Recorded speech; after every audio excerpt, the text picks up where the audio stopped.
कमलम श्रीगुरून् वैष्णवांश्च श्रीरूपं साग्रजातं सहगण रघुनाथान्वितं तं सजीवं साद्वैतं सावधूतं परिजन सहितं कृष्ण चैतन्य देवं श्रीराधा कृष्ण पादान् सहगण ललिता श्री विशाखान्वितांश्च श्री कृष्ण चैतन्य प्रभु नित्यानंद श्री अद्वैत गदाधर शिवसदी गौर भक्त वृंद हरे कृष्ण कृष्ण कृष्ण हरे हरे हरे राम राम राम हरे हरे। हरे कृष्णा। सर्वप्रथम मैं अपने गुरुपाद पद्म ओम विष्णुपाद अष्टोत्तर शत श्री श्रीमद भक्ति वेदांत माधव गोसाई महाराज के चरण कमलों में अनंत कोटि दंडवत प्रणाम ज्ञापन करता हूँ। तत्पश्चात पूज्यपाद नरसिंह महाराज तथा सभी उपस्थित जितने भी वैष्णवी हैं उन सबके चरण कमलों में यथा योग्य दंडवत प्रणाम। आप सभी को मेरी आवाज क्लियर है? बिल्कुल लास्ट तक एकदम क्लियर है ना? अगर क्लियर नहीं है तो आप बता दीजिएगा है उसी तरह से। और थोड़ा जल्दी बोलता हूँ, कोशिश करूंगा कि थोड़ा धीरे बोलूं, ठीक है? अगर धीरे बोलूंगा तो आप सो जाएंगे और मैं ये चाहता नहीं कि आपकी आंख एक पल भी मेरे बात से कहीं इधर से उधर भी हो जाए। एक एक शब्द को हम लोग खाते हुए और पीते हुए सुनेंगे, है ना? उस प्रकार से हमारा भाव होगा। मुझे बहुत हर्ष हो रहा है, महाराज जी की कृपा से, गुरुदेव की कृपा से ये सब संभव हो पाया है। जब गुरु जी का आविर्भाव दिवस था यहाँ 31 जनवरी को, उस समय दीदी ने कहा था कि कुछ इस तरह से प्रबंध हो, यहाँ पर बैठी है दीदी हमारी, तो उसी समय ये रूपरेखा बनी थी कि हम लोग यहाँ पर एक 2 दिन का सेशन रख सकते हैं। अभी 31 जनवरी की बात है, तो बड़ी खुशी की बात है कि हमें ये अवसर मिला है। हम सब मिलकर आपस में चर्चा कर रहे हैं। देखिए मैं बताऊं, मैं कोई उपदेशक नहीं हूं, ना मैं कोई भक्त हूं, ना मैं कोई प्रवक्ता हूं। मैं आप में से ही एक हूं कि आप सब हम मिलकर एक प्रकार से तत्व जिज्ञासा कर रहे हैं, एक चर्चा कर रहे हैं, एक सब्जेक्ट को समझने का प्रयत्न कर रहे हैं जो हमारी समझ से मुश्किल है, हमारी समझ से बाहर है, लेकिन फिर भी हमारे को लोभ जागृत हो गया है और हम उसमें समझेंगे, ये हमारा निश्चय है। इस निश्चय से हम यहाँ आए हैं। आप बहुत बहुत दूर से आए हैं, इतना समय लेकर आए हैं।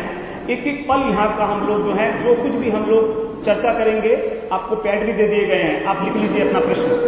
और मेरे को प्रश्न नहीं आएगा, महाराज जी से पूछेंगे, गुरुदेव जी से पूछेंगे, ठीक है? प्रश्न का उत्तर मिलना चाहिए, क्योंकि गीता में भगवान ने बड़ा स्पष्ट कहा, संशयात्मा विनश्यति। जब मैं गुरु जी से मिला था तो बहुत सवाल पूछता था। गुरु जी ने कहा तो बहुत पूछता है। मैंने कहा गुरु जी पूछता तो बहुत ज्यादा, लेकिन भूल जाता हूं आपके सामने।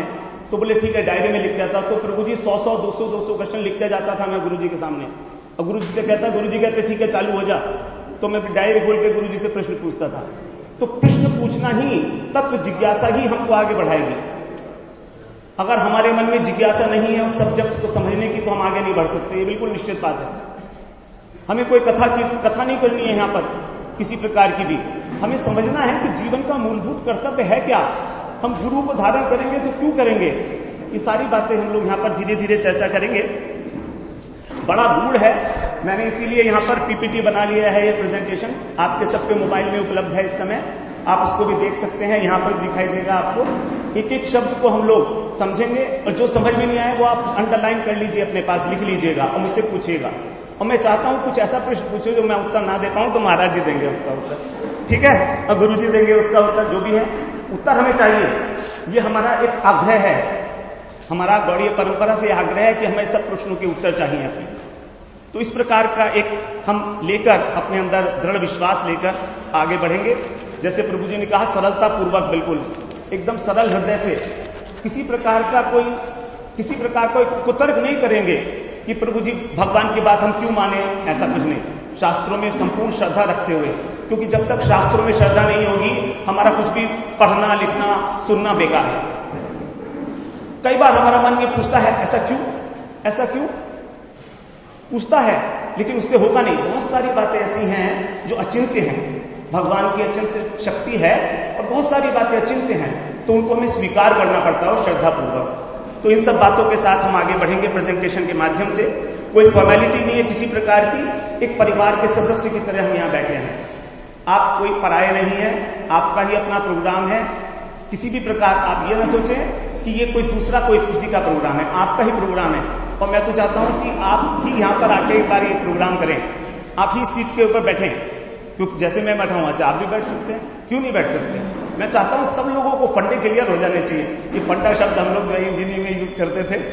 तो अब हम लोग प्रेजेंटेशन पे आगे बढ़े। 4 पॉइंट्स में हम लोगों ने इसे डिवाइड किया, 4 सेशंस में। आज सुबह का सेशन हमारा 1 घंटा लेट हो गया, कोई बात नहीं है, थोड़ा सा आधा घंटे हम उसको एक्सटेंड करेंगे 1 बजे तक, जिससे कवर हो जाए। उसके बाद फिर 2:30 बजे से 5 बजे तक दूसरा है। कल को फिर 10 बजे हम लोग यहाँ मिलेंगे, उससे पहले कीर्तन करेंगे थोड़ा सा, 9:30 10 बजे से 9:30 बजे से कीर्तन करेंगे। उसके बाद फिर 10 बजे से सेशन 12:30 तक, उसके बाद 2:30 से 5 तक। तो ये 4 सेशंस की जो रूपरेखा है वो हम लोग एक बार आपको ब्रीफ में बता देते हैं क्या क्या है। पहले पॉइंट में मनुष्य जीवन की दुर्लभता, महाराज जी ने अभी बताया कितना दुर्लभ है ये जीवन। 84 लाख योनियों में से हमको ये योनि मिली है। जब मुझे ये पता लगा पहली बार, तो 84 लाख योनियों में से मनुष्य योनि मिली है, कितनी बड़ी बात। और उन मनुष्यों के अंदर भी हम लोग भगवान की बात सुनना चाह रहे हैं, ये बहुत आश्चर्य की बात है। अब वो भी यहाँ पर गौड़ीय परंपरा में आके, गोवर्धन धाम में, रेयर ऑफ द रेयर। आप अगर निकाल के देखें ना, कैलकुलेट करेंगे उंगलियों पे, तो ऐसे गिने चुने लोग हैं जो इस चीज को सुनना चाहते हैं। बड़ी दुर्लभ है ये, और हमारे अंदर जब जिज्ञासा जागृत हो गई है तो इसको हमें आगे बढ़ाना है हर कीमत पर। दूसरा पॉइंट है हमारा, गुरु क्यों करें? कृष्णम वंदे जगत गुरु, कृष्ण तो सबके जगत गुरु हैं, गुरु की क्या आवश्यकता है? मेरे तो कृष्ण ही गुरु हैं, ऐसा कहते हैं, लेकिन ऐसा नहीं है। उस बात को हम समझेंगे कि गुरु कितने प्रकार के होते हैं, गुरु क्यों करना चाहिए, क्यों नहीं करना चाहिए, नहीं करने से क्या होगा। उसके बाद हम गुरु तत्व, गुरु निष्ठा के विषय में बात करेंगे कि जो ऑलरेडी गुरु कर चुके हैं उनके प्रति हमारी निष्ठा कैसी होनी चाहिए। हम लोग गुरु तो हैं बहुत सारे लोगों के, हमें यही नहीं मालूम है कि गुरु को हैंडल कैसे करना है, गुरु का अनुगत्य कैसे करना है। हैंडल शब्द ठीक नहीं है, इट इज टू हार्श, लेकिन गुरु का अनुगत्य कैसे करना है वो हमें समझ में आना चाहिए कि गुरु के साथ हमें किस प्रकार से अपना व्यवहार रखना है। और फिर वैदिक साहित्य में हमारा भागवत गीता का क्या स्थान है शॉर्ट में, और 3 तत्व हैं, ये बड़े इंपॉर्टेंट हैं। यहां पर हमारा सब्जेक्ट बड़ा गूढ़ हो जाएगा, संबंध, अभिधेय और प्रयोजन। इसकी ब्रीफ आउटलाइन तो हम यहां डिस्कस करेंगे, और इवनिंग सेशन में केवल इन तीनों तत्वों को डिस्कस करेंगे। और मेरा ऐसा मानना है कि अगर आप ये 3 तत्व समझ गए तो आप भगवान को नहीं छोड़ सकते। अगर आपने इसको मान लिया, इस बात को, संबंध, अभिधेय और प्रयोजन, although they look very technical, लेकिन ऐसा कुछ है नहीं। शुरू में जब मैं आया था, मुझे संबंध तत्व, अभिधेय तत्व समझने में बहुत समय लगा, खोजता रहा, इधर पूछ उधर पूछ, कुछ नहीं पल्ले पड़ता था। लेकिन उसी बातों को जो मैं समझे हूं आपके सामने मैं ऐसे प्रस्तुत करूंगा कि आपको सरलता से समझ में आ जाए। हम लोग भगवान की तरफ जाना तो चाहते हैं लेकिन जा नहीं पाते, कारण क्या है वो यहां हमें सब पता लगेगा, उस बात को हम जानेंगे। नेक्स्ट स्लाइड प्रभु जी। जो नेक्स्ट सेशन है हमारा संबंध, अभिधेय और प्रयोजन, इसके विषय में ये उसका तत्व परिचय है। संबंध में 3 तत्व हैं, एक भगवान है, एक जीव है और एक माया है। अगर इनका आपस में संबंध पता लग जाए, एक ट्रायंगल है, इधर भगवान है, उधर जीव, उधर माया।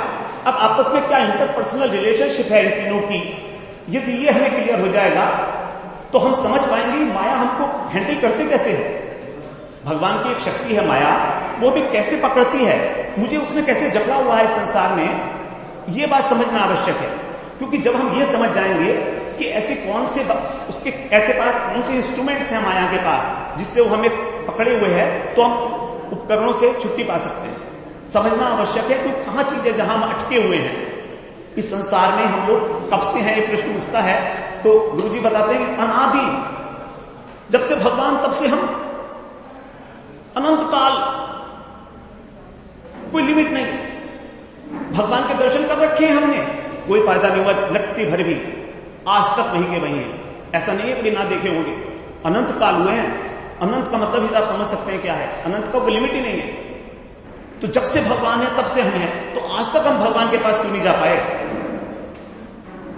कहां पर मिसिंग हो रहा है गैप हमारा, है ना। इस संबंध तत्व में हम लोग इसको श्रवण करेंगे, भगवत जीव, भगवत तत्व, माया तत्व और जीव तत्व। उसके बाद अभिधेय, how we will achieve that, उपाय क्या है भगवान के पास करने का, व्हाट टू डू, क्या करें, कर्म योग करें, ज्ञान योग करें, भक्ति योग करें। गीता में भगवान ने 4 योग की व्याख्या की, ध्यान योग भी बताया, 4 योग। तो कौन सा अभीष्ट मार्ग है? महाराज जी ने बता दिया पहले कि bhakti is the best, it is the सर्वश्रेष्ठ मार्ग। तो उसी को हम लोग किस प्रकार से सर्वश्रेष्ठ है वो समझने की चेष्टा करेंगे। And what is our purpose of the life, ये सबसे मूलभूत प्रश्न है। जिसने जीवन में ये पूछ लिया कि वो इस जगत में क्यों आया है, उसके जीवन का आरंभ हो गया भगवान की ओर बढ़ने का। ये प्रश्न उठना, मैं जब छोटा था तो मेरे मन में, मैं अपने इंजीनियरिंग पढ़ता था तो अपने फ्रेंड से पूछता था, मुझे ये बताओ मैं पैदा क्यों हुआ, व्हाई आई एम अलाइव। ऐसे तो बहुत सारे लोग हैं, मैं क्यों पैदा हुआ हूं, मुझे अभी तक समझ में नहीं आ रहा था, मैं क्यों पैदा हो गया। And it can not be otherwise, there must be some reason for it, why I am born like what I M.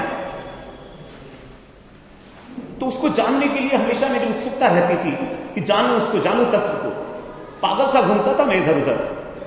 अपनी कॉलेज डेज में मेरा मित्र बैठा हुआ है नरेंद्र, दो नरेंद्र आए हैं मेरे साथ के, दोनों अरे वो हाथ उठा दे ठीक है, दोनों ठीक है, इनके साथ रहा हूं मैं, खेला हूं इनके साथ, तो ये साक्षी है। आप लोग ये कहते थे पागल है, बात नहीं करता है किसी से, ये बोलते थे ऐसे, बहुत सारे लोग ऐसे बोलते थे।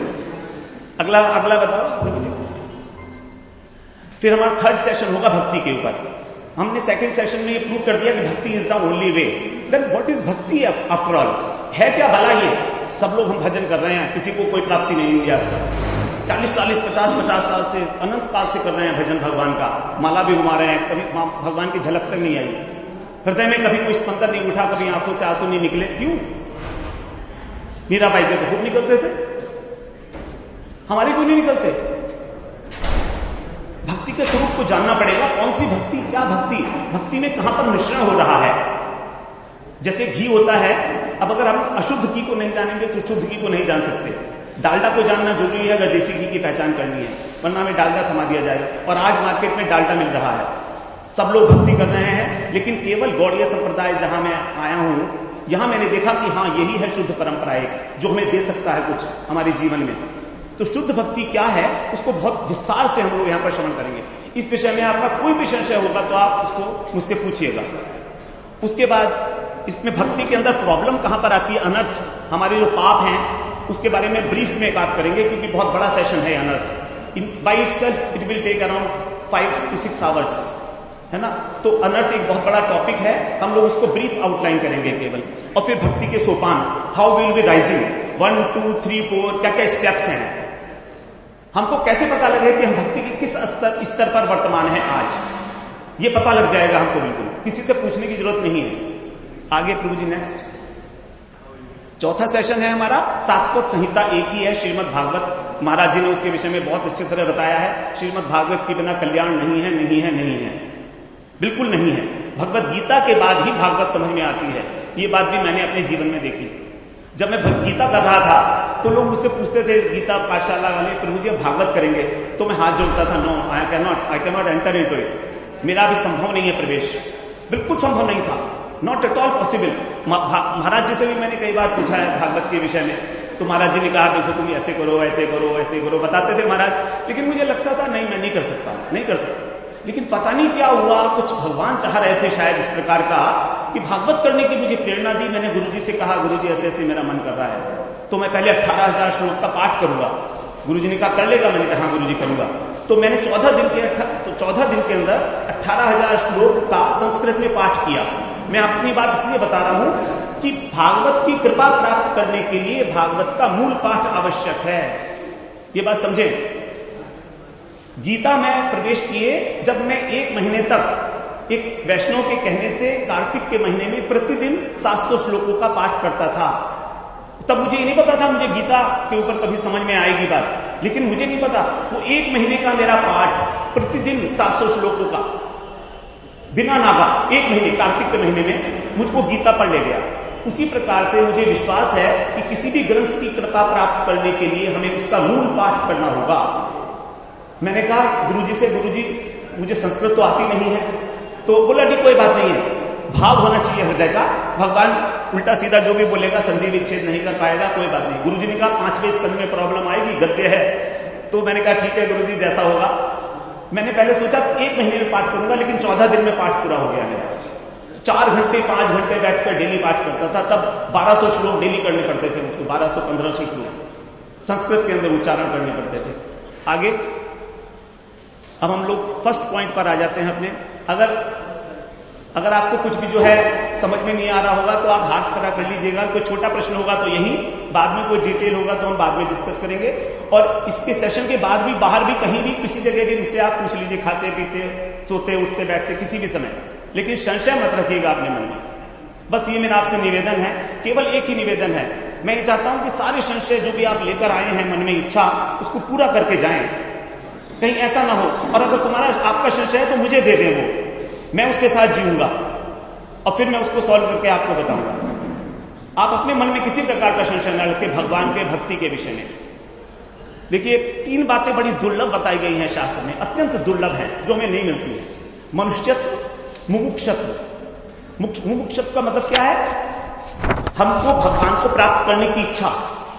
शंकराचार्य का है इसमें, आदि शंकराचार्य, जगद्गुरु शंकराचार्य ने कहा है, दुर्लभम त्रयमेव एतत् देवानुग्रह हेतुकम मनुष्यत्व मुमुक्षत्व महापुरुष संशय। सबसे पहले तो मनुष्य बनना, दूसरा ये इच्छा हो जाना कि मैं भगवान की प्राप्ति करना चाहता हूं in this very life, not in the far of. मुझे मालूम नहीं है अगले जन्म में कुत्ता बनूंगा कि बंदर बनूंगा। इस जन्म में मुझे मालूम है कि मेरे पास दिमाग है, मैं बैठ सकता हूं, साधु का संग कर सकता हूं। और third point is the most important, महापुरुष संशय। महापुरुष का सम्यक रूपेण से आश्रय लेना। संशय केवल ये नहीं गुरु कर लिया, आश्रय लेना सम्यक रूप से, सब प्रकार से, कायन वाचा मनसा, 3 प्रकार से जब हम आश्रय ले लेते हैं महापुरुष का, वो महापुरुष गुरु और साधु, उनका जब हम आश्रय ले लेते हैं तब, तो अगर हम इस प्रकार की हमारी एक स्थिति हो गई है तो समझिए हम बहुत बड़े सौभाग्यशाली हैं। मैं तो आपको सच बताता हूं, बहुत सौभाग्यशाली मानता हूं, और इतना सौभाग्यशाली मानता हूं, कभी कभी मेरे हृदय में जब भावना रुक नहीं पाती तो रात को उठ के नाचने लगता हूं कि अजय तू तो बहुत सौभाग्यशाली निकला।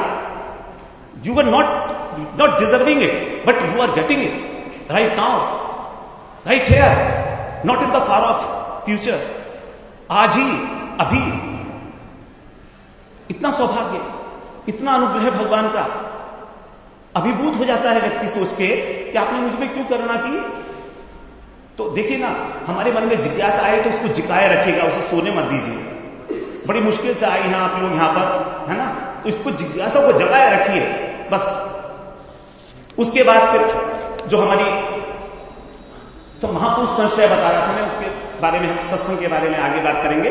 फिर यहां पर बता रहे हैं नव योगेंद्र 11वें स्कंध में कि जो मनुष्य का देह है ये बड़ा क्षणभंगुर है। एक कवित्व है वो सुनाता हूं आपको। क्षणभंगुर जीवन की कलिका, कल प्रात को जान खिली न खिली, मलयाचल की शुचि शीतल मंद सुगंध समीर चली न चली, कलिकाल कुठार लिए फिरता तन नम पे छोट झिली न झिली, रटले हरि नाम हरि रसना, फिर अंत समय में हिली न हिली। नहीं हिलेगी, कफ वात और पित्त से मेरा कंठ अवरुद्ध हो जाएगा और मैं कुछ नहीं बोल सकता। ये पक्की बात। हम सोचेंगे मरते समय भगवान का नाम ले लेंगे, भगवान हमें अपने धाम में ले जाएंगे। भगवान ने कहा है कि अंत समय में जो मेरा नाम लेता है, अरे नहीं ले सकते। राजा कुलशेखर बोलते हैं कि आप भगवान मुझे अभी उठा लो। बोले क्यों उठा लो? बोले अरे अभी अभी आपने बोल रहा हूं ना हरे कृष्णा, बस मुझे पक्का पता है आप ले जाओगे। अब मरने के समय पता नहीं क्या होगा, कोमा में चला जाऊंगा, हाथ बात पित्त कफ से मेरा कंठ अवरुद्ध हो जाएगा, बोल भी पाऊं नहीं बोल पाऊं। बढ़िया है, अगर तुम मेरी रियल बात निभाना चाहते हो तो इसी समय मेरी मृत्यु, इसी समय मुझे इस संसार से उठा लो, तो आपके सामने आऊंगा, पक्का है। तो इसीलिए हमको समझना चाहिए कि केवल क्षणभंगुर जीवन है, किसी भी समय जा सकता है। एक क्षण है, क्षणभंगुर का मतलब एक क्षण है, next moment it is not there. तथापि दुर्लभमन्ये वैकुंठ प्रिय दर्शनम। वैकुंठ प्रिय दर्शनम, वैकुंठ भगवान का नाम है। वैकुंठ के जो प्रिय हैं वही महापुरुष, जो भगवान के भक्त हैं, उनका दर्शन करना अत्यंत दुर्लभ। एक श्लोक आता है दर्शनादेव साधु, साधु के दर्शन करने से बंदा पवित्र हो जाता है। मुझे बड़ा आश्चर्य होता है, मैं तो होता नहीं, इतने लोगों के साधुओं के दर्शन करता हूं, मेरे अंदर तो भाई काम क्रोध लोभ में भरा पड़ा है। तो I used to work on it कि मेरा क्यों नहीं उद्धार हो रहा है कुछ भी। तो मेरे अंतःकरण के अंदर दोष है, मेरे अंतःकरण में 3 दोष हैं। लय, मेरे अंतःकरण में जो 3 दोष हैं, मैल, विक्षेप और आवरण, ये जो तीनों दोषों को मैं समझूंगा और इन तीनों दोषों को हम माया के माध्यम से समझेंगे कि माया हमें किस प्रकार से अंतःकरण के 3 दोषों के अंदर लिप्त रखती है, इन दोषों से हम कैसे बाहर निकल सकते हैं धीरे धीरे, and we will get out. आप अगर केवल सुन लेंगे, देखिए अर्जुन ने केवल गीता सुनी थी 700 श्लोक की और उसको धाम स्वरूप की प्राप्ति हो गई थी। परीक्षित महाराज ने केवल भागवत सुनी, उन्होंने कोई माला नहीं घुमाई, उन्होंने किसी तरह का आंख बंद करके ध्यान नहीं किया, लेकिन भगवत प्राप्ति, कृष्ण प्रेम की प्राप्ति हुई केवल श्रवण मात्र से। श्रवण करने में सबसे इंपॉर्टेंट, लोग कहते हैं श्रवण कैसे करें, श्रवण करने में 3 चीजें बड़ी इंपॉर्टेंट हैं, आप ये मान लीजिएगा। सबसे इंपॉर्टेंट, सबसे पहली एकाग्रता। एकाग्रता से श्रवण करना है, श्रद्धा पूर्वक, अर्थात जो बोला जा रहा है उसमें श्रद्धा और जो बोल रहा है उसमें श्रद्धा। अगर आप मुझे नहीं श्रद्धा नहीं रखते हैं ना, तो मेरे कहेंगे अरे तो बहुत बोलने वाले देख लिए ऐसे ऐसे, ये नए बने आए हैं, नए नए चेले बने हैं, अभी ठीक है, नया नया शौक चल रहा है इनको बोलने का, वो श्रद्धा होना आवश्यक है। और तीसरा है मनन। तो मनन करने के लिए ही नहीं, आप बाद में जाकर सोचेंगे, राइट नाउ यहीं पर जब मैं जो बोल रहा हूं उसको अपने जीवन में अप्लाई करते हुए आगे बढ़िए कि कहां कहां मैं रुका हुआ हूं, है ना। इस प्रकार से हमारा एकाग्रता होगी, श्रद्धा होगी और मनन होगा, ये तीनों चीजें एक साथ चलेंगी, and then we will be really getting something out of here. क्योंकि 2 दिन आप जब गुजार रहे हैं ना, तो it should be something worth in your pocket. आप यहां से कोई लेकर जाएंगे, खाली हाथ नहीं जाइएगा, है ना। इस प्रकार से दुर्लभता के विषय में तो बहुत सारी बातें बताई हैं, लब्ध्वा सुदुर्लभम इदं बहु संभवांतम। यहां पर श्लोक नहीं पढ़ूंगा मैं, समय लगेगा बहुत, श्लोक आप पढ़ लेना। ये सारे श्लोक हम लोगों को याद करा गए थे रूप सनातन गौड़िया मठ में, इसलिए मैं सब लिख दिया है इनको, ये मुझे याद है सब। तो हम लोग कंठस्थ कराए गए थे श्लोक सारे के सारे, घट्टा मारते थे हम लोग। तो कह रहे हैं यहां पर कि भगवान ने जो जन्म दिया है बहुसंभवांते, अंत्य शब्द है। अंत्य शब्द का मतलब है भगवान ने हमें जो जन्म दिया मनुष्य का, ये सोच के दिया कि बेटा ये तेरा अंतिम जन्म है। अंत्य, जरा शब्द पर गौर करिएगा, वहां पर भी गीता में भी भगवान ने कहा है बहुसंभवांते, और यहां पर भी कह रहे हैं बहुसंभवांते निमि महाराज से नवयोगेंद्र। तो अंत्य का मतलब है अंतिम जन्म है ये। And if we are not reaching the godhead और if we are not trying to get it, then we are defaulters.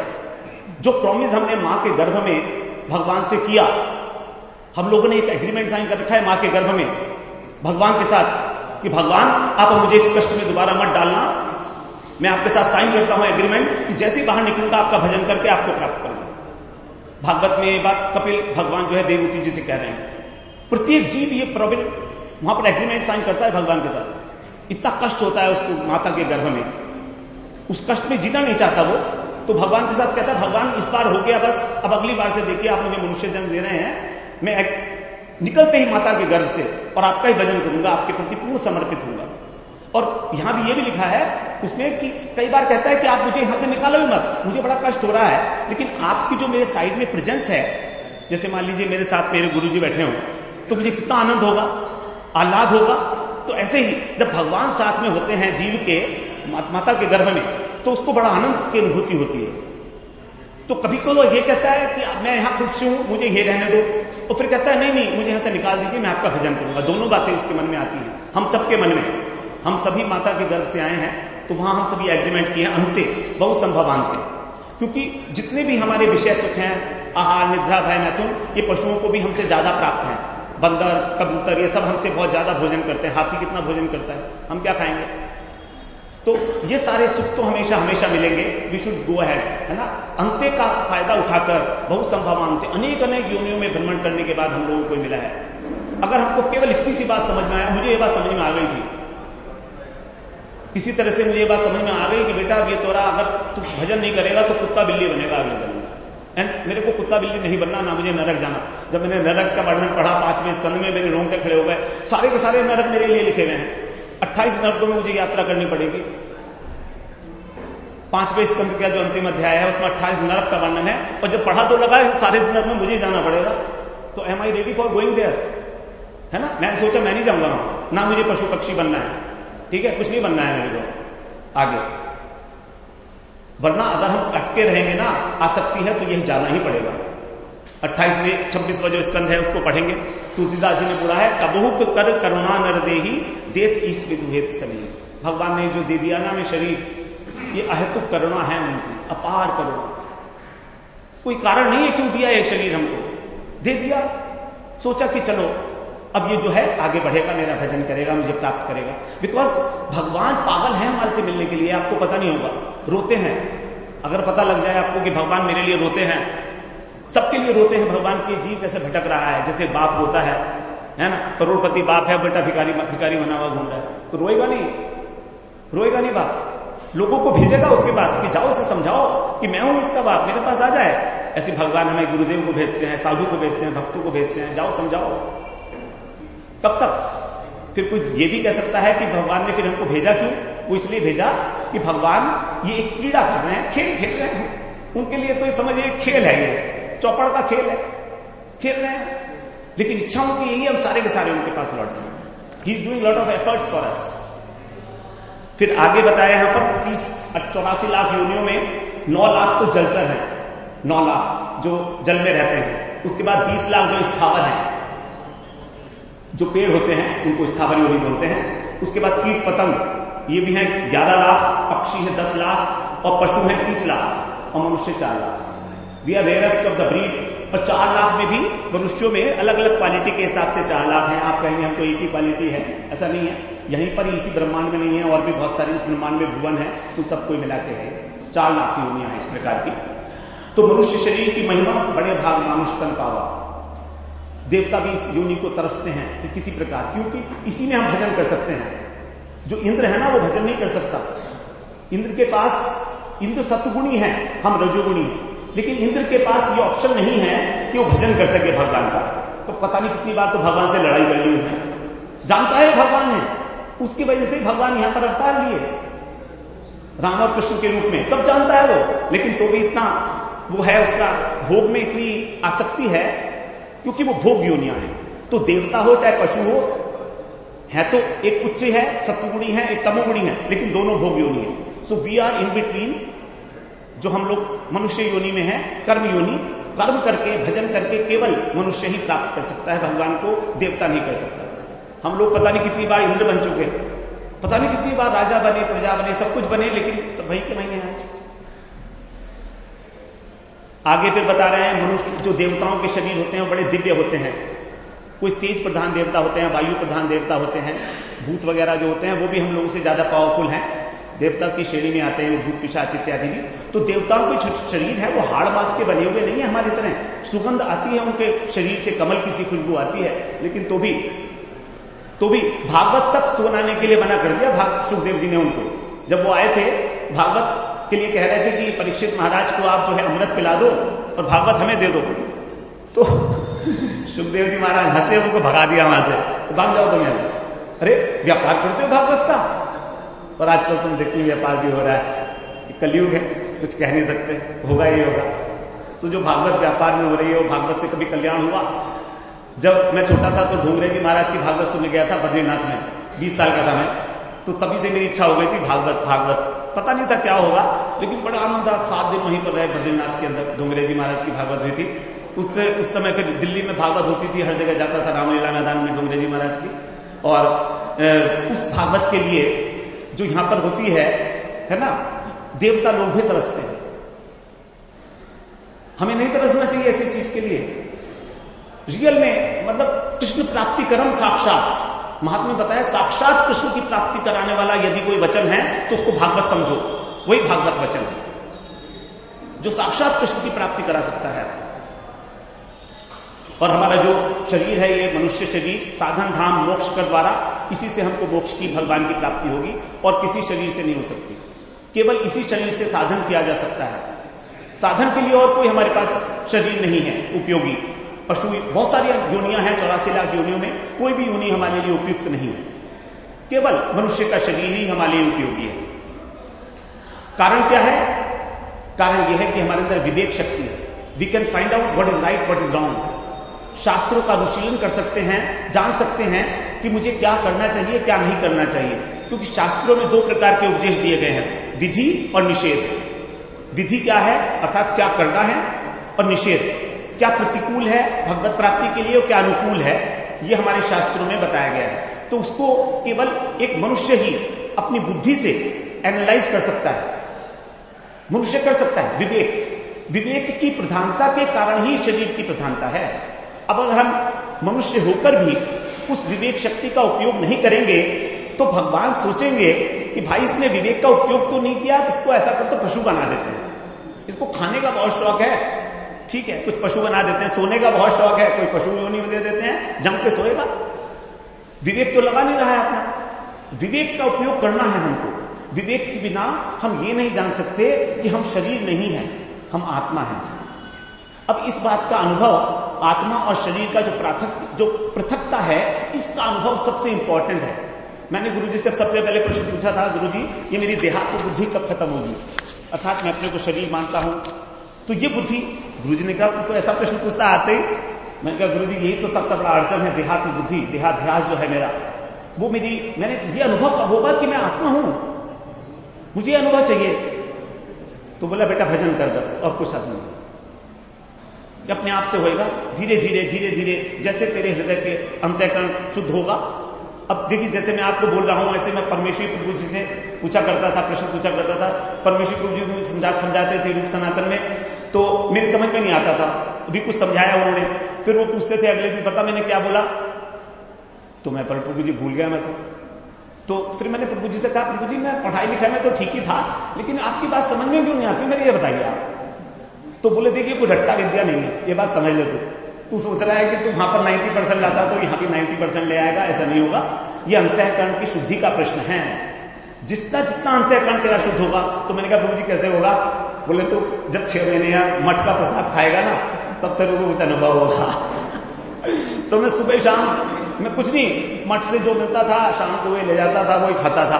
कई साल तक मैं 4 वर्ष तक मठ का ही प्रसाद खाया, मैंने कुछ खाया नहीं बाहर, है ना। अब तो बनवा लेता हूं, अपना भी कुछ बना भी लेता हूं, लेकिन पहले मठ का, गुरु जी ने कहा मठ का प्रसाद खाएगा ना तब तेरा हृदय शुद्ध होगा। हृदय की शुद्धि का प्रश्न है। हृदय की शुद्धि जैसे जैसे हो गई अनुभव आना शुरू हो जाएगा। ये बिल्कुल 100% बात है ना। और हृदय की शुद्धि कैसे करनी है वो हम लोग धीरे धीरे बढ़ेंगे उसके ऊपर, क्योंकि बस एक ही पॉइंट है हमारा, हृदय की शुद्धि, और बाकी सारा काम अपने आप हो जाएगा, अंतःकरण की शुद्धि। अब इसके लिए सबसे पहले गुरुकरण की आवश्यकता के ऊपर थोड़ा सा चर्चा करेंगे। तस्मात् गुरु प्रपद्यते जिज्ञासु श्रेय उत्तमम शाब्दे परे च निष्णातम ब्रह्मणि उपशमाश्रयम्। इससे पहला वाला अच्छा ऊपर वाला रह गया। हाँ, यहां पर पहले निमि महाराज कह रहे हैं कर्मण्यार्धबाणानाम दुख हत्ते सुखाय च पश्येत पाप विपर्यासम मिथुनी चारिणी नृणाम। ये जो मनुष्य है मिथुन है, मैथुन सुख का इसको आनंद चाहिए, स्त्री पुरुष सुख का आनंद चाहिए इसको, बस इसी बंधन में वो फंसा हुआ और सोचता है कि मैं इससे सुख प्राप्त कर लूंगा। लेकिन जितना जितना सोचता है सुख प्राप्त करना, उतना उतना दुखी मिलता है जितना, क्योंकि जो सुख मिल रहा है वो सुख नित्य नहीं हो सकता। संबंध अनित्य है तो सुख नित्य कैसे हो सकता है। नित्य का मतलब शाश्वत, एवरलास्टिंग। हमारी आत्मा एवरलास्टिंग है, हमारी आत्मा नित्य है, हमेशा रहने वाली है। तो उसको जो आनंद चाहिए वो उसी क्वालिटी का चाहिए। इसीलिए मेरे शरीर को आप चाहे कितना ही सुख दे लो, वो कहेगा और कुछ सुविधा मिली, अभी मेरे को पलंग मिला नीचे लेटने का, बोले नहीं थोड़ा पलंग मिल जाता तो अच्छा, पलंग पे थोड़ा गद्दा मिलता तो ज्यादा अच्छा था, थोड़ा अटैच टॉयलेट होता तो ज्यादा अच्छा, थोड़ा पंखा है अभी एसी होता तो ज्यादा अच्छा था, और चाहिए। होगा ही नहीं कभी, never it will and, it will go on, क्योंकि वहां है ही नहीं वो आनंद, वो सुख है ही नहीं वहां। ढूंढ रहे हैं एक्चुअली, हम लोग ब्लाइंड में मार रहे हैं, ब्लाइंड खेल रहे हैं हम लोग। होगा कोई तो हम लोग तो काफी बड़े बड़े सब लोग हैं, यंग लोग तो बहुत ही कम आए हैं, कुछ ही लोग हैं। सबको अनुभव है हमें इस बात का कि वास्तव सुख नहीं है। दुख क्यों नहीं, दुख का उत्पत्ति का स्थान ही सुख है। भगवान ने कहा है दुखालय में शाश्वत है, संसार दुखालय है। इस बात की अनुभूति होना सबसे पहला स्टेप है। अगर हमें लग रहा है कि अभी तो खाने पीने की उम्र है, मौज करो ऐश करो, तो कभी भगवान की जरूरत क्या है, व्हाट टू डू, क्या करना है भगवान का। वो अपने घर राजी, हम अपने घर राजी, है ना। तो ये दुख की अनुभूति होना कहीं ना कहीं जीवन में आवश्यक है। और जो दुख आता है वो भगवान की परम कृपा है। कृपा, हमारी कृपा है भगवान की, तभी हमें वो दुख मिला है, वरना वो दुख नहीं मिलता है। तो कभी दुख से कभी भी छुटकारा पाने का प्रयास मत करो, बल्कि उसके साथ जियो। मैं अपना अनुभव बता रहा हूं, दुख के साथ में जिया, रोया, और क्या और मिले, क्योंकि उसमें भगवान की याद बड़ी अच्छी तरह आती है और हृदय का शोधन होता है।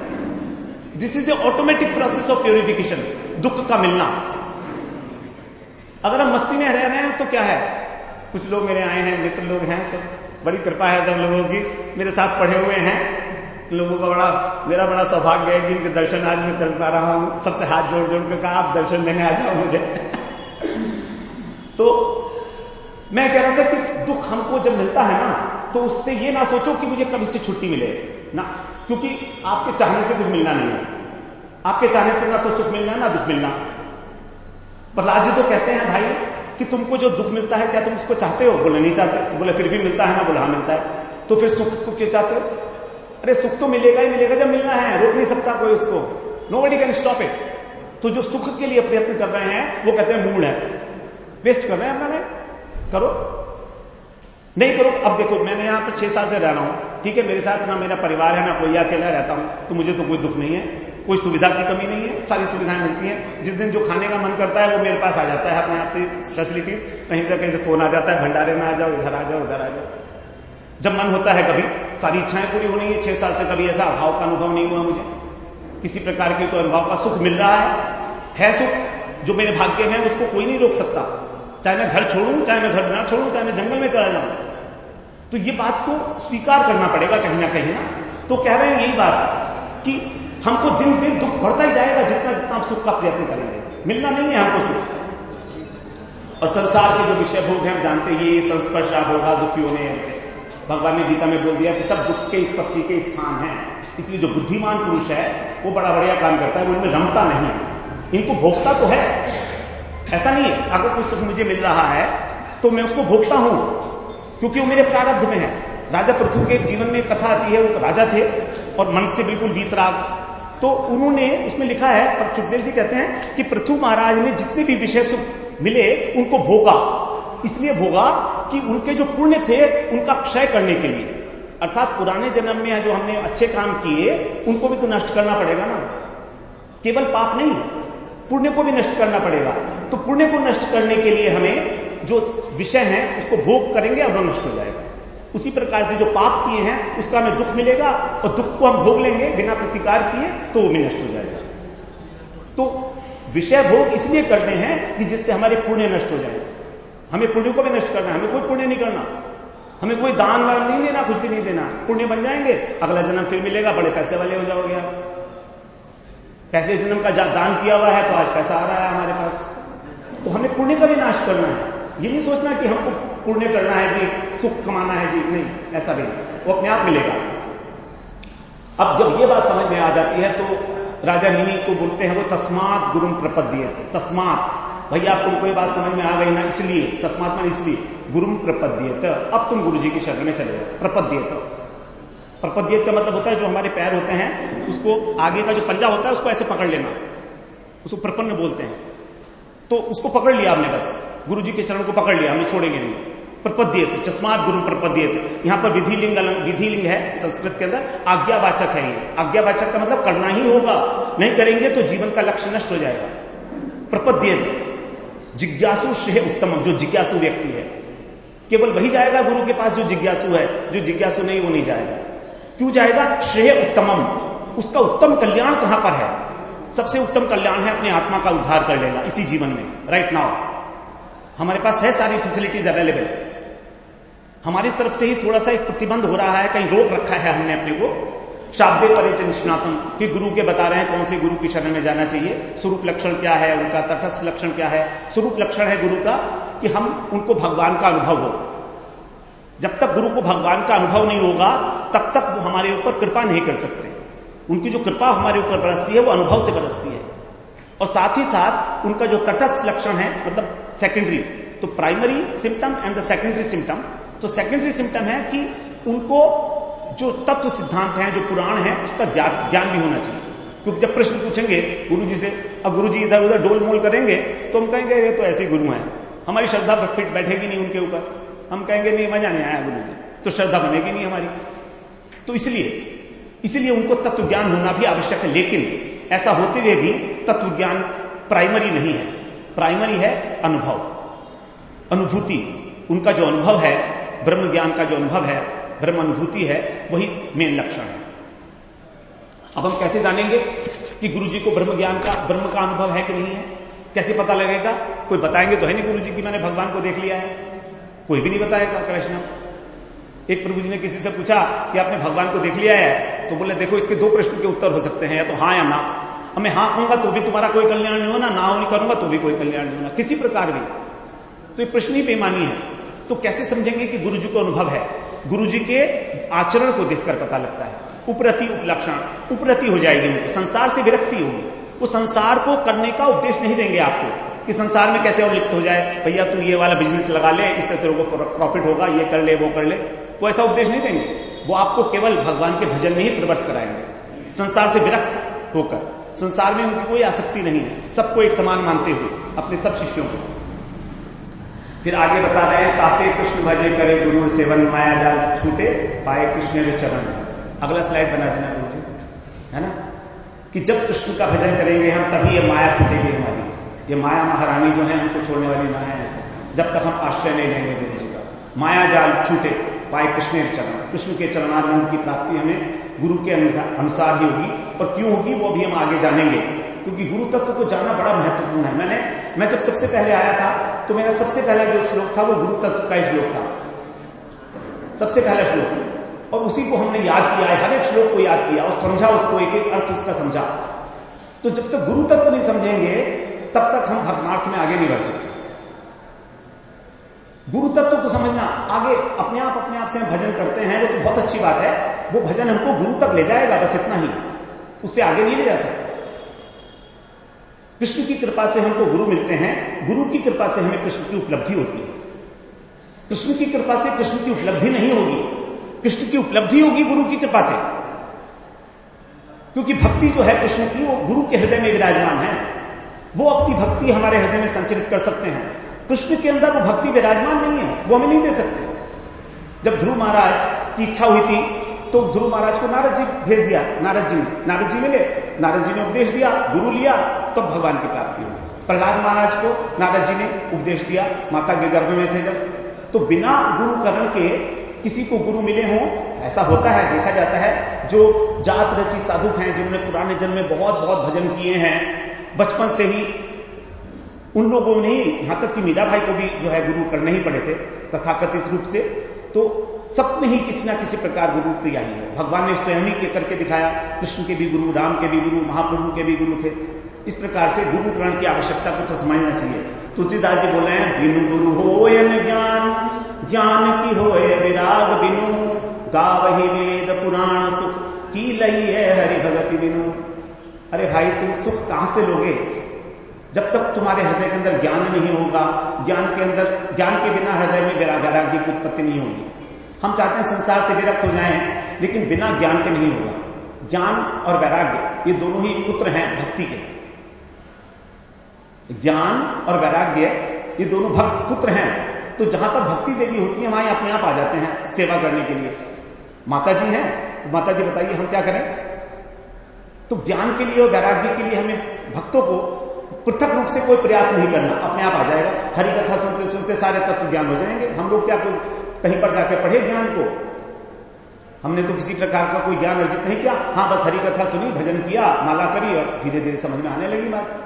तो ज्ञान और वैराग्य दोनों ही हमको मिलेंगे भक्ति के साथ ही। इसके बिना अगर हम ज्ञान और वैराग्य करेंगे तो केवल हमको भटकाएगा, पाखंड होगा, केवल हमारे अंदर अहंकार पैदा करेगा। केवल भक्ति ही एक ऐसी वस्तु है जो हमारे को झुकाना जानती है, जमीन के ऊपर लुटा देती है, जमीन के ऊपर लौटा देती है। ज्ञान और वैराग्य, ज्ञान तो गर्दन उठाकर चलता है और भक्त हमेशा गर्दन नीचे करके चलता है। जब हम रुकियों पढ़ते थे तो वहां पर रैगिंग में बोलते थे थर्ड बटन, सी और थर्ड बटन, इजंट इट, बोलते थे ना कि सिर्फ थर्ड बटन देखो अपना। बस भक्ति में तो ऐसे ही नजर रखनी पड़ती है, नीचे ही। हाँ महाराज, आप जो कह रहे हैं सब ठीक है। तो उसी हृदय के अंदर भक्ति विराजमान हो सकती है जहां पर कुछ नम्रता है, सरसता है, दीनता है। वहीं उसी हृदय के अंदर प्रेम का आविर्भाव होता है।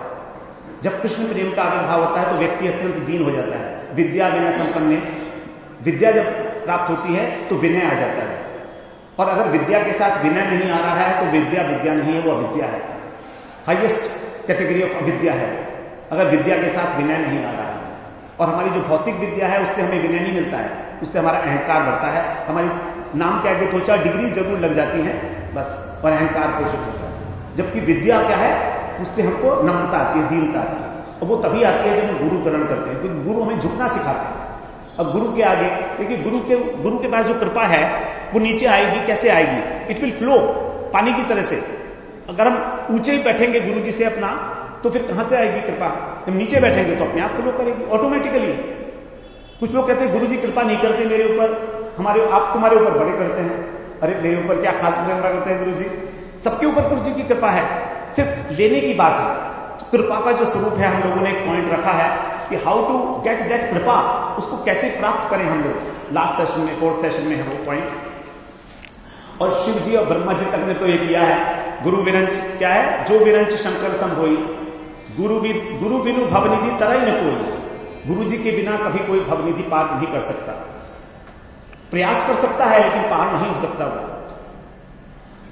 उद्धव जी से कह रहे हैं भगवान कह रहे हैं स्वयं उद्धव जी से, निर्देह माध्यम सुलभम सुदुर्लभम प्लवम सुकल्पम गुरुकाणधारम मयानुकूलेन नभस्वतेरितम पुमान भवाब्धिम न तरेत स आत्महा। स आत्महा, सौ माने वह व्यक्ति, आत्मा माने आत्मा का हनन करने वाला है, हत्यारा है, कमिटिंग सुसाइड।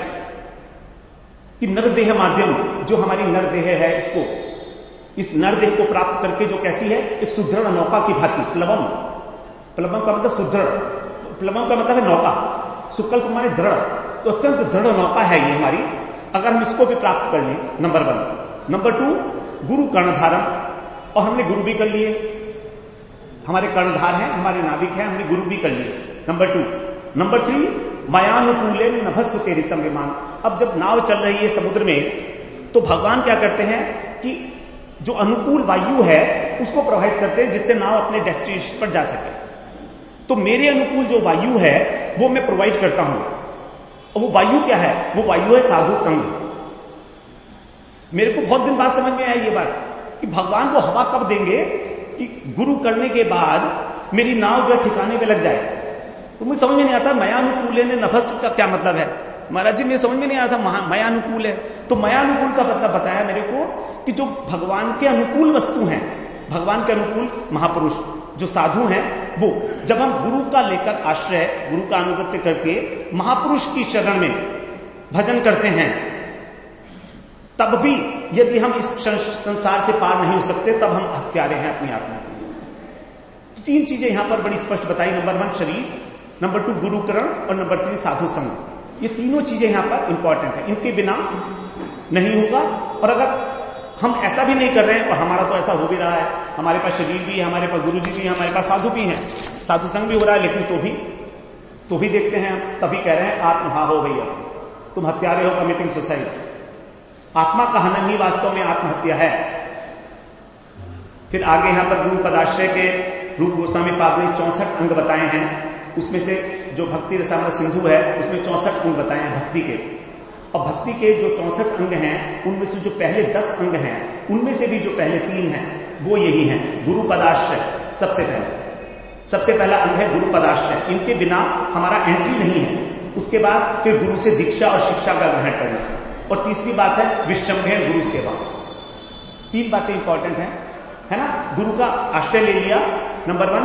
नंबर 2, हम लोग गुरु से जो शिक्षा ली है उस पर आचरण करेंगे, और तीसरी बात है उनकी सेवा करेंगे। भगवान गुरु जी की, अब गुरु जी की सेवा कैसे करेंगे? गुरु जी के पैर दबाना कोई सेवा है क्या? या गुरु जी को कुछ प्रसाद खिला दिया, हाँ ठीक है, वो बहुत अच्छी बात है, लेकिन हर आदमी तो नहीं खिला सकता। मैं तो बहुत दूर रहता हूं, और मुझे तो बनाना भी नहीं आता, और ना ही मुझे पैर दबाने आते। एक बार मैं बैठा था, गुरु जी बैठे थे, तो गुरु जी के सब लोग चरण दबा रहे थे, मैं तो दूर खड़ा। अब मेरी तो हिम्मत ही ना हुआ कि मैं वहां जाकर चरण दबा लूं। तो गुरु जी बोले, अरे भाई तू क्या सोच रहा है, मुझे पता है। मैंने कहा हाँ गुरु जी बताइए क्या सोच रहा हूं। तो बोले तू सोच रहा है कि मैं भी इनके चरण दबा लूं। तो मैंने कहा गुरु जी सोच तो यही रहा था। तो बोले तो मुझे देर क्यों कर रहा है, आजा। अब थोड़ी देर दबा लिए, फिर गुरु जी कहते ठीक है तो बैठ जाके थक गया होगा, बैठा नहीं जाएगा तेरे से, उगड़ो इतनी देर तक। हमारे बस की तो ये भी नहीं है। तो हम लोगों को अपने हिसाब से ये सोचना है कि हम कैसे गुरु जी की सेवा करेंगे। तो सबसे बड़ी सेवा गुरु जी की यही है कि हम लोग अपने भजन में आगे बढ़ेंगे, मन से, वचन से और वाणी से। इन 3 प्रकार से हम गुरु जी की सेवा कर सकते हैं। शरीर से सेवा हर आदमी के लिए संभव नहीं, स्त्रियों के लिए तो बिल्कुल संभव नहीं है। तो फिर कैसे करेंगी? वाणी से करेंगी, मन से करेंगी। मन से करें सेवा, मन से स्मरण करेंगे गुरु का, और वाणी से तो सेवा करने का मतलब है भगवान का जो गुरु जी ने मंत्र दिया है हमको उसी का उच्चारण करना। यो मंत्र है से गुरु साक्षात, गुरु जी ने अपने को हमें दे दिया। यो मंत्र है से गुरु साक्षात, यो गुरु से हरि स्वयं। जो गुरु है वही मंत्र है, और जो गुरु है, जो मंत्र है वही गुरु है, और जो गुरु है वही भगवान है। तो गुरु जी ने हमको मंत्र के रूप में प्रोवाइड कर दिया कि बेटा यही मैं हूं, तुम इसकी सेवा करो। तो यदि हम निष्कपट भाव से, सरल भाव से, शांत चित्त होकर भगवान का नाम लेते हैं, मंत्र करते हैं गुरु जी की आज्ञा के अनुसार, तो ये सबसे बड़ी सेवा है। गुरु जी सबसे ज्यादा प्रसन्न होते हैं उससे, और गुरु जी को पता लग जाता है कि मेरा कौन सा भक्त कितने नाम कर रहा है, सब पता होता है उनको। कई बार मैंने अपने गुरु जी के केस में देखा है कि किस प्रकार से मन की बात मेरे जानने वाले हैं। 2-3 बार तो बड़ा जंभा सा हुआ, लेकिन है ऐसा है। He wanted to show me कि देखो मैं सब जानता हूं, तुम ये क्या कर रहे हो। तो इस प्रकार से गुरु जी को मालूम होता है कौन कितना भजनशील है, क्या है, उनको सब अनुभव होता है। अब यहां पर बता रहे हैं जैसे गुरु की कृपा हमको क्या करती है, हम तो हल्के फुल्के से बच्चे हैं। तो गुरु का मतलब है भारी, गु प्लस रू भारी, गुरु गुरुत्वाकर्षण शक्ति होती है।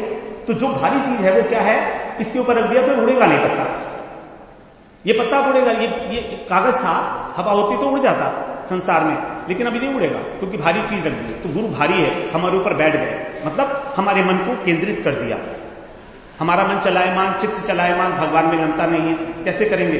गुरु जी कर लीजिए, देखिए आपका मन कैसे लगने लगेगा, अपने आप होगा। ये सब काम आप कुछ नहीं करेंगे, इट हैपन्स, क्योंकि वो गुरु है ना, वो भारी है। तो भारी है तो भारी तत्व का आश्रय लेंगे तो भारी हो जाएंगे हम भी। एक हल्के से पत्ते को उठाकर भारी बना देते हैं, उसके मन को केंद्रित कर देते हैं भगवान के अंदर।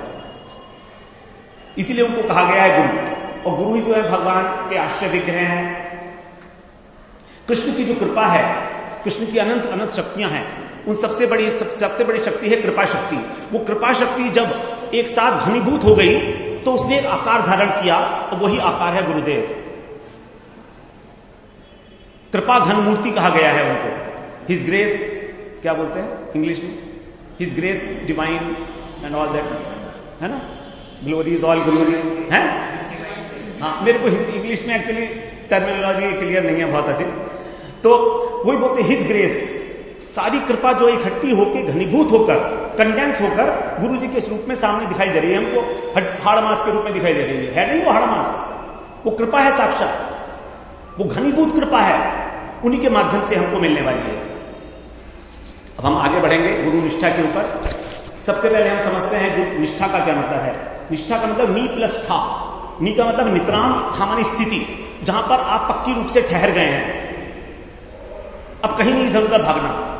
ये नहीं कि अभी ये गुरु कर लिए फिर ये कर लिए फिर ना, वो ज्यादा, उनका ज्यादा पॉपुलैरिटी है, उनके शीशे बहुत ज्यादा बढ़ रहे हैं, कई लाख में है, उनका टेलीविजन के ऊपर बहुत बड़ा प्रोग्राम आ रहा है, फॉलोइंग बहुत बड़ी है, कुछ नहीं, सारी दुनिया क्लोज्ड।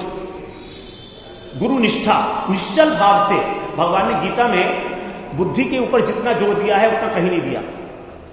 50 बार भगवान ने गीता में, मैंने काउंट किया, बुद्धि शब्द का प्रयोग किया है। वो कहते हैं तुम अपनी बुद्धि को पहले स्टेबल कर लो, यही सारा काम करेगी।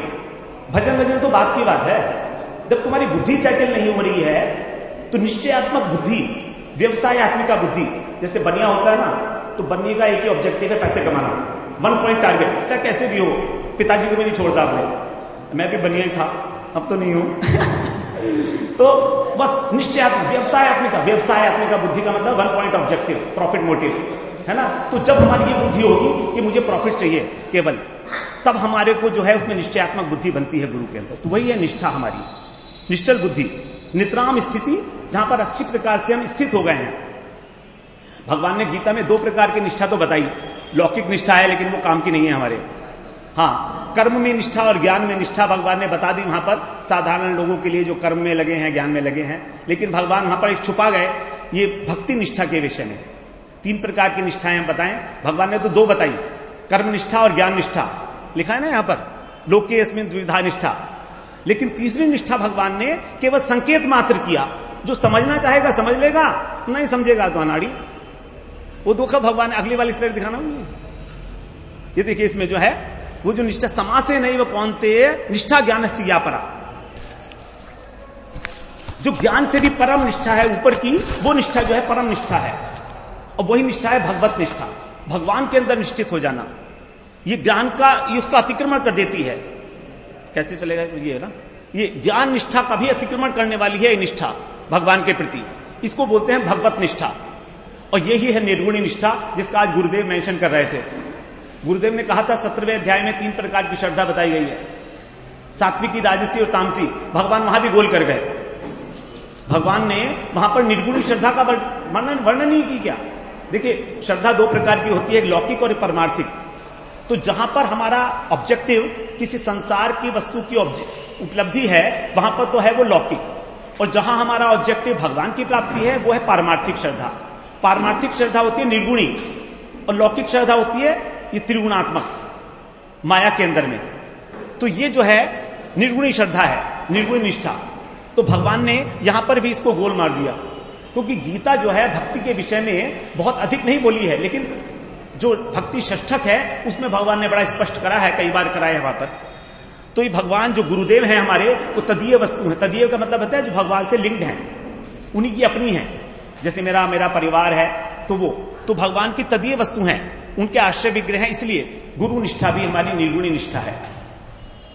गुरु जो है इस माया से ऊपर है, इसलिए भगवान माया से ऊपर, गुरु माया से ऊपर। माया का मतलब होता है 3 तत्व, सत्व, रज और तम, ये 3 गुण, यही माया है। इससे जब हम ऊपर उठ जाते हैं तो हम निर्गुण अवस्था में प्रवेश करते हैं। तो हमारा ऑब्जेक्टिव जो है इन तीनों में नहीं है, इनसे ऊपर जाने का है, निर्गुण अवस्था पर। अगला स्लाइड बता दो मुझे। अब हम यहां पर गुरु के विषय में डिस्कस करेंगे। कितने प्रकार के हैं गुरु? 12 बज गए, अभी कितने बजे था? 1 बजे तो है ना, ठीक है। हाँ, ये चल नहीं रहा है? ये वाला, अच्छा ये ठीक है, ठीक है। गुरु देखिए 2 प्रकार के होते हैं, इस बात को बड़ा अच्छी तरह समझ लें। ये चार्ट बनाया गया इसीलिए समझने के लिए। दीक्षा गुरु, ये वाला बटन दबाना। अच्छा, ओके। दीक्षा गुरु और शिक्षा गुरु, 2 प्रकार के गुरु हैं। जो हमें दीक्षा देते हैं, मंत्र की दीक्षा देते हैं, वो तो होगा दीक्षा गुरु। और जो है शिक्षा, हमको शिक्षा सिखाते हैं कि भगवान की पूजा कैसी करनी चाहिए, गुरु जी के अंदर हमारी श्रद्धा कैसे बढ़े, हमारे गुरु के प्रति हमारी निष्ठा कैसे बढ़े, भगवान की जो है प्राप्ति कैसे होगी, क्या साधन है, क्या करना चाहिए, वो शिक्षा गुरु। और ये शिक्षा गुरु 2 प्रकार के हैं, एक है चैत्य गुरु और एक महंत गुरु। अब ये चैत्य गुरु जो है, ये हमारी हृदय के अंदर जो विराजमान है भगवान, ये भी एक शिक्षा गुरु हैं हमारे, चैत्य गुरु। और ये महंत गुरु जो हैं, ये जो हमको हाड़ मास के पुतले दिखाई देते हैं, शरीर के रूप में दिखाई देते हैं, है नहीं, ये महंत गुरु है। महान है अंत जिनका, वो है महंत, जिसको हम बोलते हैं महाशय। शय, आशय का मतलब होता है ऑब्जेक्टिव, तो जिनका हाईएस्ट ऑब्जेक्टिव है वो है महंत गुरु, महाशय। तो ये महंत गुरु जो हैं, ये भी शिक्षा गुरु हैं, और ये दीक्षा गुरु हैं। तो दीक्षा गुरु भी व्यक्ति हैं, और ये महंत गुरु भी व्यक्ति विशेष के रूप में है, और ये चैत्य गुरु हैं, ये भगवान है। हाँ प्रभु जी, अच्छा, तो इसके बारे में हम बाद में बात करेंगे। अगला स्लाइड प्रभु जी बताइए। अब हम पहले समष्टि गुरु की बात करेंगे भगवान के विषय में। 2 चीजें होती हैं, एक समष्टि होता है, एक व्यष्टि होता है।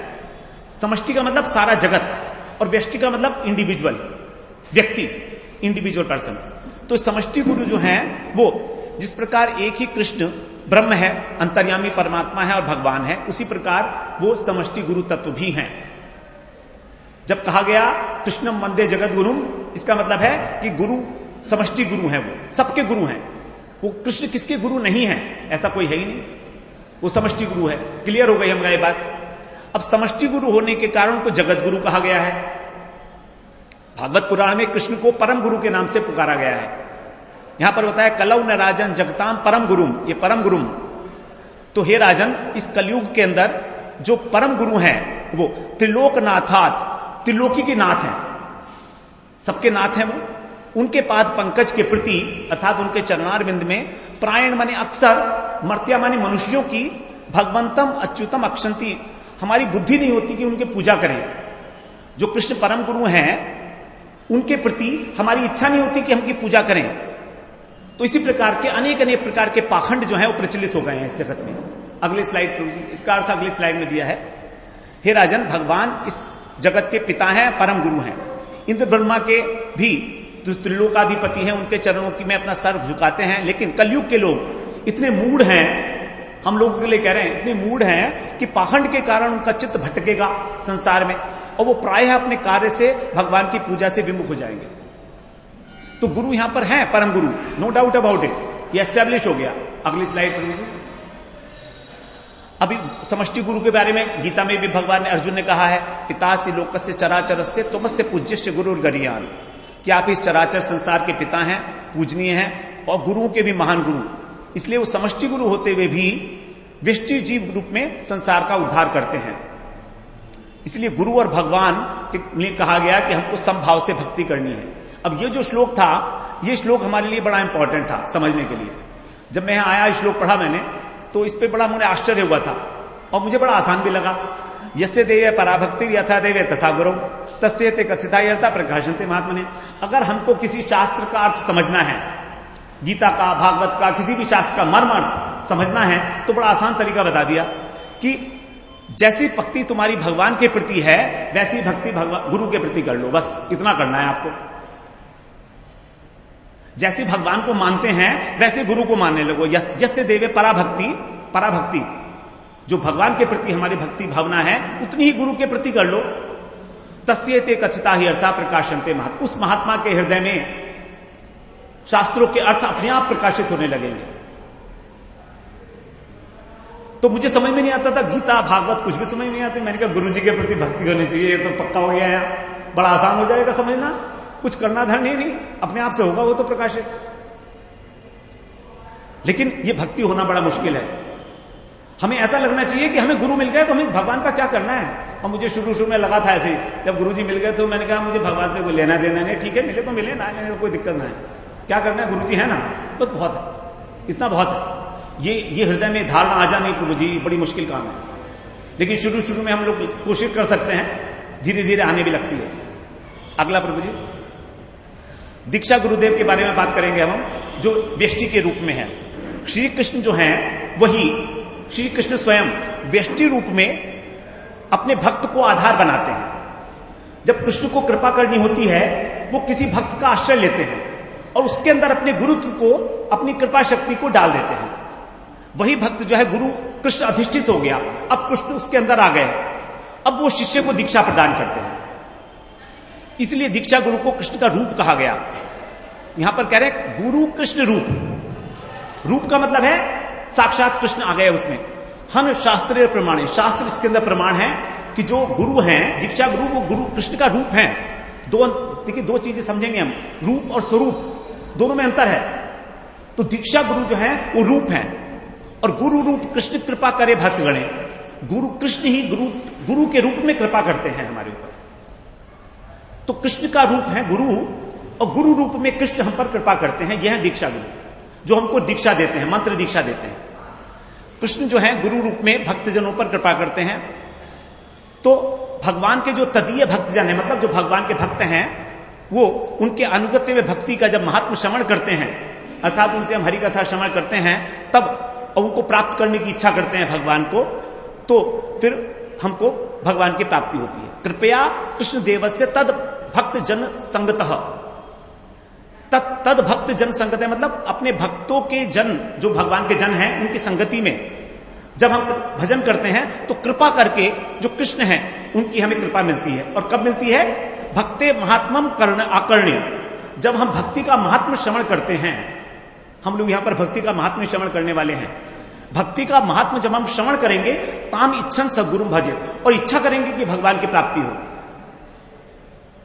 कई बार ऐसा होता है हम श्रवण तो करते हैं लेकिन इच्छा नहीं करते, सोचते हैं क्या करेंगे भगवान की प्राप्ति करके। भगवान ने कहा माम इच्छा तुम धनंजय, तुम कुछ नहीं जानते है ना, तो अभ्यास योगेन ततो माम इच्छा तुम धनंजय। अर्जुन कहते हैं मैं तो अपना मन आपके अंदर लगा नहीं सकता, ना आपकी बुद्धि डागा सकता हूं, 12वें अध्याय के 8वें 9वें श्लोक में। फिर बोलते हैं भगवान ठीक है कोई दिक्कत नहीं है, अभ्यास योगेन ततो माम इच्छा तुम धनंजय, अर्थात अभ्यास योग का पालन करते हुए, अर्थात भक्ति के अंगों का पालन करते हुए, माम इच्छा तुम, इच्छा आप तुम माने प्राप्त करने की इच्छा करो। तो दोनों चीजें आवश्यक है, भजन करो, भगवान को प्राप्ति की इच्छा करो। Let that desire should be the supreme desire in our heart. लेकिन हम अपनी सुप्रीम डिजायर तो रखते हैं संसार को, प्रायोरिटी पर तो रखते हैं संसार को। अब भगवान को समझते हैं अरे ठीक है जितना समय मिलेगा, आधा घंटा पौना घंटा ठीक है कर लेंगे। कैसे मिलेंगे? भगवान कहेंगे मैं इतना गया गुजरा तो नहीं हूं। क्या इतने गए गुजरे हैं भगवान के हमको 3rd प्रायोरिटी पे या 10th प्रायोरिटी पे मिलेंगे? क्या है वो इतने गुजरे गए गुजरे? अगर हम उन्हें वहां रखते हैं तो भाई ठीक है, वो समझेगा तू मुझे हाईएस्ट प्रायोरिटी पे बिठा दे, मैं मिल जाऊंगा। मां इच्छा तुम धनंजय मिल जाऊंगा मैं। तू चिंता क्यों करता है? तू इच्छा ही नहीं करता, पूछ तो अपने हृदय पे हाथ रख के पूछ जरा, अगर मैं मिल जाऊंगा तो तैयार है अभी आ जाऊं। तो भगवान ये कहते हैं देखिए हमसे, है ना, महात्मा आकड़ ने हमें निरंतर हरि कथा का श्रवण करना है, क्योंकि प्रतिदिन जैसे हम रोज नहाते हैं, नहाने से हमारा मल खत्म होता है, उसी प्रकार से हरि कथा हमारे हृदय के अंदर जो मल बैठा हुआ है उसको साफ करती है। प्रतिदिन नियम पूर्वक सुनना ही सुनना है, नियम पूर्वक सुनना है। सुनने की भी एक कला है, बड़ी इंपॉर्टेंट कला है वो। हर आदमी सुनता है लेकिन कुछ नहीं हुआ, सुनने से कोई फायदा नहीं हुआ। अगर सुनने के बाद हमने उस बात को बोल नहीं दिया, समझा नहीं दिया किसी को, तो सुनना नहीं है। सुनना वही सुनना है जो मैं अपनी बात आपसे कह पाऊं, आपको समझा पाऊं। तो सुनने का तरीका बताया भागवत में सुखदेव जी ने कि पहले सुनो भागवत को, उसके बाद फिर तुम भागवत कथा करो, बोलो, और उसके बाद फिर दोबारा से पढ़ो, अध्ययन करो, तब तुम्हें समझ में आएगा कि तुम क्या गलत बोले थे। And then you will really slowly and slowly establish into it. एक छोटी सी किताब को पढ़ने के लिए हम अपने कॉलेजेस में इतनी सी किताब को 1 साल तक रट्टा मारते हैं, 1 साल तक, और हम सोचते हैं कि पूरी भागवत और पूरी गीता जो है हम लोग पढ़ लें, 2 मिनट में हो जाएगा काम। ऐसा कुछ नहीं होगा, टेक्स्ट बुक की तरह पढ़ना पड़ेगा। मैंने तो टेक्स्ट बुक की तरह पढ़ा, बिल्कुल टेक्स्ट बुक। देखो 4 साल में मैंने इंजीनियरिंग की, 2 साल में एमटेक किया, 6 साल लगे, यहां पर भी 6 साल लगे भागवत में आने के लिए। मेरे को पूरे 6 साल लगे भागवत में आने के लिए, प्रवेश करने के लिए, तब जाकर काम हुआ। धीरे धीरे आएगा, क्यों नहीं आएगा? पहले बोलो, नहीं बोला। मैं जब सबसे पहली बार मेरे प्रभु जी ने खड़ा करा था ना बोलने के लिए, तो मैंने कहा प्रभु जी मैं तो गिर जाऊंगा चक्कर खा के, मुझे बोलना बोलना नहीं आता है कुछ भी।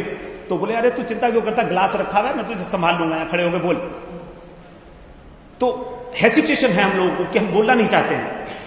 हम क्या बोलेंगे, हम दीनहीन हैं, हम कुछ नहीं जानते। नहीं, सब जानते हैं हम। जब तक बोलेंगे नहीं, एक्सप्रेस नहीं करेंगे, तब तक हमारे हृदय में वो वस्तु विराजमान नहीं हो सकती है। क्योंकि मैं जो बोल रहा हूं ये कहीं ना कहीं मेरे अंदर बैठी है, तभी तो बोलूंगा ना, ऐसे तो बोल नहीं सकता, है ना। वही बोलूंगा जो मेरे अनुभव में है चीज, जो कुछ मैंने लिखा है यहां, वो वही चीज बोल रहा हूं जो मेरे अनुभव में आई है। आगे प्रभु जी नेक्स्ट। तो शिक्षा गुरु के विषय में हम ये बात कर रहे हैं, समझ लें। शिक्षा गुरु को भगवान का स्वरूप कहा, उसे कहा था रूप, ये स्वरूप है। अब ये समझ लें स्वरूप का अर्थ क्या है, जिसमें साक्षात कृष्ण से किंचित न्यून प्रकाश है। यहां पर थोड़ी न्यूनता आ गई है, थोड़ी कमी है। शिक्षा गुरु में, दीक्षा गुरु से कुछ न्यूनता है, किंचित न्यून प्रकाश है, अर्थात कृष्ण की विलास मूर्ति वासुदेव को कृष्ण का स्वरूप कहा गया है। ये उसके अंदर एक श्लोक है ये वाला, ये बताएगा लघु भागवतामृत, जो गुरु जी ने हमको पढ़ाई थी एक बार, लघु भागवतामृत पढ़ाई थी, रूप गोस्वामी ग्रंथ है, उसमें कहा गया है कि प्रायण आत्म समम शक्तिया, प्रायण माने अधिकतर, थोड़ा सा कम है, प्रायण आत्म समम शक्तिया से विलासो निगत्य थे, उसको हम लोग वासुदेव बोलते हैं। और ये वासुदेव वही है जो हमारे हृदय में विराजमान है, जिसको हमने आगे पढ़ना है भी चैत्य गुरु के रूप में। तो इस स्वयं रूप कृष्ण जो है वो क्या करते हैं, स्वरूप लीला का संपादन के लिए अन्य आकार में प्रकाशित होते हैं शिक्षा गुरु के रूप में। तो शिक्षा गुरु जो है वो कृष्ण का स्वरूप कहा गया, और दीक्षा गुरु को कृष्ण का रूप कहा गया। तो शक्ति में क्योंकि किंचित न्यून है, इसलिए। आगे प्रभु जी नेक्स्ट। अब ये कह रहे हैं यहां पर शिक्षा गुरु, कृष्ण यदि कृपा करें कौन भाग्यवान है। कोई भाग्यवान ऐसा होता है जिस पे कृष्ण कृपा करना चाहते हैं, कैसे करें? मीडियम तो चाहिए ना, इंटरफेस तो चाहिए ना, बीच का कोई बंदा तो चाहिए ना। अगर आपको प्राइम मिनिस्टर के पास जाना है तो डायरेक्ट तो जा नहीं सकते, बीच का कोई तो चाहिए। बॉस से भी मिलना होता है तो कहीं ना कहीं हम लोग सोर्स लगाते हैं, पीएस के पास जाते हैं, उससे कहते हैं हमको मिलवा दो, हमें टाइम दे दो। तो कृष्ण को कृपा करने के लिए जब भाग्यवान जीव के ऊपर गुरु अंतर्यामी रूप से अपने आप सिखाते हैं, ये गुरु जो हैं अंतर्यामी है। तो शिक्षा गुरु हम लोग बात किए थे, 2 प्रकार के शिक्षा गुरु हैं, है ना। एक तो महंत गुरु जो वेष्टि रूप में है, हमें दिखते हैं, और ये हमारे हृदय के अंदर विराजमान है अंतर्यामी के रूप में, सबके हृदय में विराजमान है। ईश्वर सर्वभूतानाम हृदय से अर्जुन तिष्ठति, सबके हृदय में विराजमान है। शिक्षा गुरु के तो जानी कृष्ण स्वरूप, शिक्षा गुरु को कृष्ण का स्वरूप जानो। अब ये स्वरूप कितने प्रकार का है, एक तो अंतर्यामी है, और एक है भक्त श्रेष्ठ, यही दो ही रूप, ये दो रूप हैं। तो शिक्षा गुरु दो प्रकार के हैं, एक तो हमारे हृदय के अंदर जो विराजमान है और जो हमको शिक्षा दे रहे हैं, ये दो शिक्षा गुरु हैं हमारे। अब गुरु शब्द जो है शिक्षा गुरु के ऊपर यहां पर संकेत है, तो यहां पर अंतर्यामी शिक्षा गुरु की बात कही गई है। आगे कहते हैं जीव साक्षात नाही ताते गुरु चैत्य रूपे, जो अंतर्यामी है हमारे हृदय में, हम उनको साक्षात्कार नहीं कर सकते। हम अपने हृदय में विराजमान परमात्मा से कहें भगवान आप सामने आके, प्रभु जी सोना नहीं, हरि बोल प्रभु जी आंखें आंखें आपकी झपक रही थी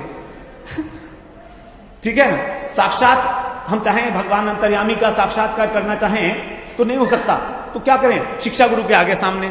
ताते गुरु चैत्य रूपे शिक्षा गुरु हन कृष्ण महंत स्वरूपे, इसीलिए उन्होंने महंत स्वरूप ग्रहण कर लिया।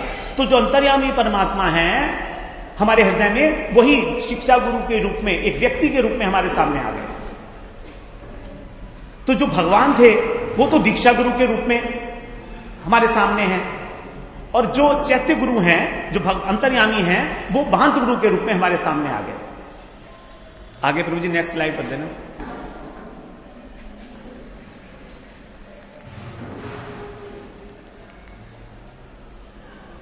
अब यहां पर शिक्षा गुरु को बोला है क्योंकि अंतर्यामी गुरु का साक्षात्कार नहीं हो सकता, वे अंतःकरण में रहकर केवल प्रेरणा देते हैं हमको। जैसे आप लोग यहां आए हैं तो ये कहीं ना कहीं आपके हृदय के अंदर चैत्य गुरु की प्रेरणा हुई है, वरना आप यहां नहीं आ सकते थे। बहुत मुश्किल है, अंदर से आपको नहीं पता, आप सोचते हैं आप आ गए, भैया आप नहीं आए। आपके अंदर जो भगवान बैठे हैं ना, उन्होंने कहा कि चल बेटे एक बार, चाहे बहाना कोई भी हो, ठीक है, उनकी प्रेरणा से यहां पर हम आए हैं आज। तो प्रेरणा के द्वारा, लेकिन साक्षात रूप में महंत गुरु अर्थात भक्त के द्वारा शिक्षा देते हैं, वही कृष्ण का स्वरूप है। तो रूप और स्वरूप इन दोनों के विषय में हम लोगों ने बात की कि जो रूप है वो है दीक्षा गुरु और स्वरूप है वो है शिक्षा गुरु। अब शिक्षा गुरु करते क्या है, ये हमको बताएंगे साधन साध्य ज्ञान, कि हमारा साध्य क्या है, प्रयोजन क्या है, और हाउ टू अचीव इट, साधन क्या करना है। तो दो ज्ञान हमको देंगे। कैसे देंगे ये, आचरण करके।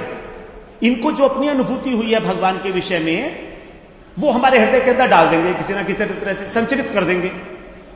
जब हम इनका संग करेंगे, इनसे बात करेंगे, इनके साथ हमारा उठना बैठना होगा, इनकी दिनचर्या देखेंगे, हम आचरण देखेंगे, तो इनको एक रोल मॉडल जब बनाएंगे तो धीरे धीरे अपने आप से हमारे मन में इच्छा होगी हम भी ऐसे बने।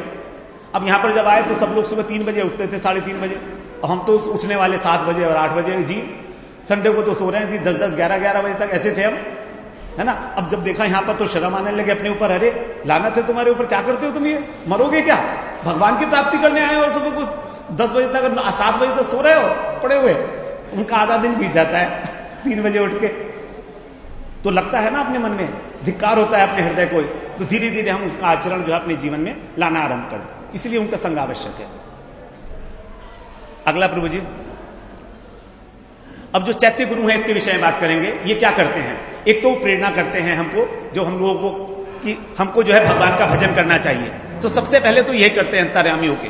तो अंतर्यामी होकर भी शिक्षा नहीं देते वो डायरेक्ट, उसको डायरेक्ट शिक्षा नहीं देते, बल्कि केवल, क्योंकि शिक्षा जो वो क्या होता है हृदय में, हमारे चित्त में प्रेरणा के रूप में हमको मिलती है, केवल प्रेरणा मिलती है। इमीडिएट कोई शिक्षा नहीं देते कि तुम ऐसा करो, तुम ऐसा करो, कर भी नहीं सकते, लेकिन वो उस चीज में हमको प्रेरणा करते हैं, केवल प्रेरित करते हैं।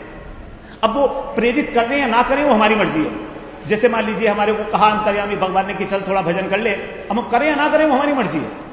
हम कहते हैं नहीं छोड़ो, अभी तो यार ये काम है, वो काम है, वो काम है, बहुत सारे काम है, बाद में देखेंगे। बाद में कभी आएगा ही नहीं वो जीवन में अवसर। ये मैं आपको बता देता हूं, ये अवसर नहीं आएगा बाद में जीवन। जो मेरे जीवन में अवसर जब आया वो तभी आया, उसके बाद कभी लौटा नहीं, कभी नहीं लौटेगा अवसर, कभी भी। अपॉर्चुनिटी नेवर वेट्स, और एक ही बार आती है जीवन में। पता नहीं कितने ऐसे लोग होंगे हम लोग जिनसे केवल जिंदगी में एक ही बार मिले हैं, आज तक दोबारा कभी मिले ही नहीं है। तो चित्त के जो अधिष्ठात्र देवता है हमारे वासुदेव, यही है चैत्य गुरु। तेषाम सततयुक्तानाम भजताम प्रीतिपूर्वकम ददामि बुद्धि योगम तन्मयेनानुपायांति ते। जो आज चतुश्लोकी गीता का एक बड़ा इंपॉर्टेंट श्लोक है, ये गुरुजी ने भी आज इसको रेफर किया था।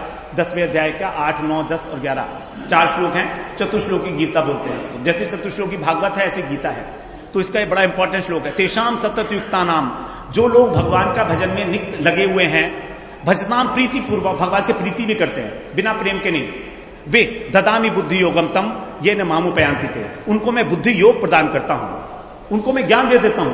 हम ये भूल जाएं कि हमको बुद्धि नहीं है। हम सोचते हैं कि हमारा तत्व सिद्धांत में प्रवेश नहीं है, हमारा तत्व सिद्धांत में प्रवेश नहीं है। ऐसा बिल्कुल नहीं है, सबका प्रवेश है, भगवान देंगे ना। हमारा प्रवेश नहीं है, भगवान यहां तक लाए हैं तो हमें बुद्धि नहीं देंगे क्या समझने की? यहां पर क्यों नहीं देंगे? फिर क्या क्यों लाए? जब मैं वृंदावन आया, मैंने कहा भगवान मुझे तो क्यों लाए यहां पर तुम? जब तुम्हें कोई अनुभव नहीं कराना तो फालतू में मैं वहां अच्छा खासा जी रहा था। जबरदस्ती आप यहां डाल दिए जंगल में, मेरे को अकेला पड़ा हूं, ना खाने को ना पीने को है। अगर कुछ देना है तो दो, वरना चलूं वापस। तो देंगे वो। He has to give it. He has chosen you for certain purpose. प्रेरणा दी है ना, तो उस प्रेरणा को बड़े आदर पूर्वक हमें अपने हृदय के अंदर संजो के रखना है ना, और उस हिसाब से आगे बढ़ना है प्रत्येक। क्योंकि भक्ति के अंदर सबसे बड़ी बात प्रभु जी मैंने देखी है सावधानी। जैसे वो एक्सीडेंट में लिखा होता, सावधानी हटी दुर्घटना घटी, बस हो गया बंटाधार। जो सावधान नहीं है वो गया, वो भक्ति नहीं कर सकता। सावधानी हटी और दुर्घटना घटी, मिलिट्री वाला काम है। हाईएस्ट एडवेंचर, एवरेस्ट की चोटी पर चढ़ेंगे ना, तो जरा सा पैर इधर उधर हुआ नीचे, बिल्कुल it will be happening like this. तो जो सावधान व्यक्ति है वो ही भजन कर सकता है। जो आलस्य है, तमोगुणी है, वो भजन क्या करेगा? निरंतर जागरूकता चाहिए इसमें, सबसे इंपॉर्टेंट बात अलर्टनेस।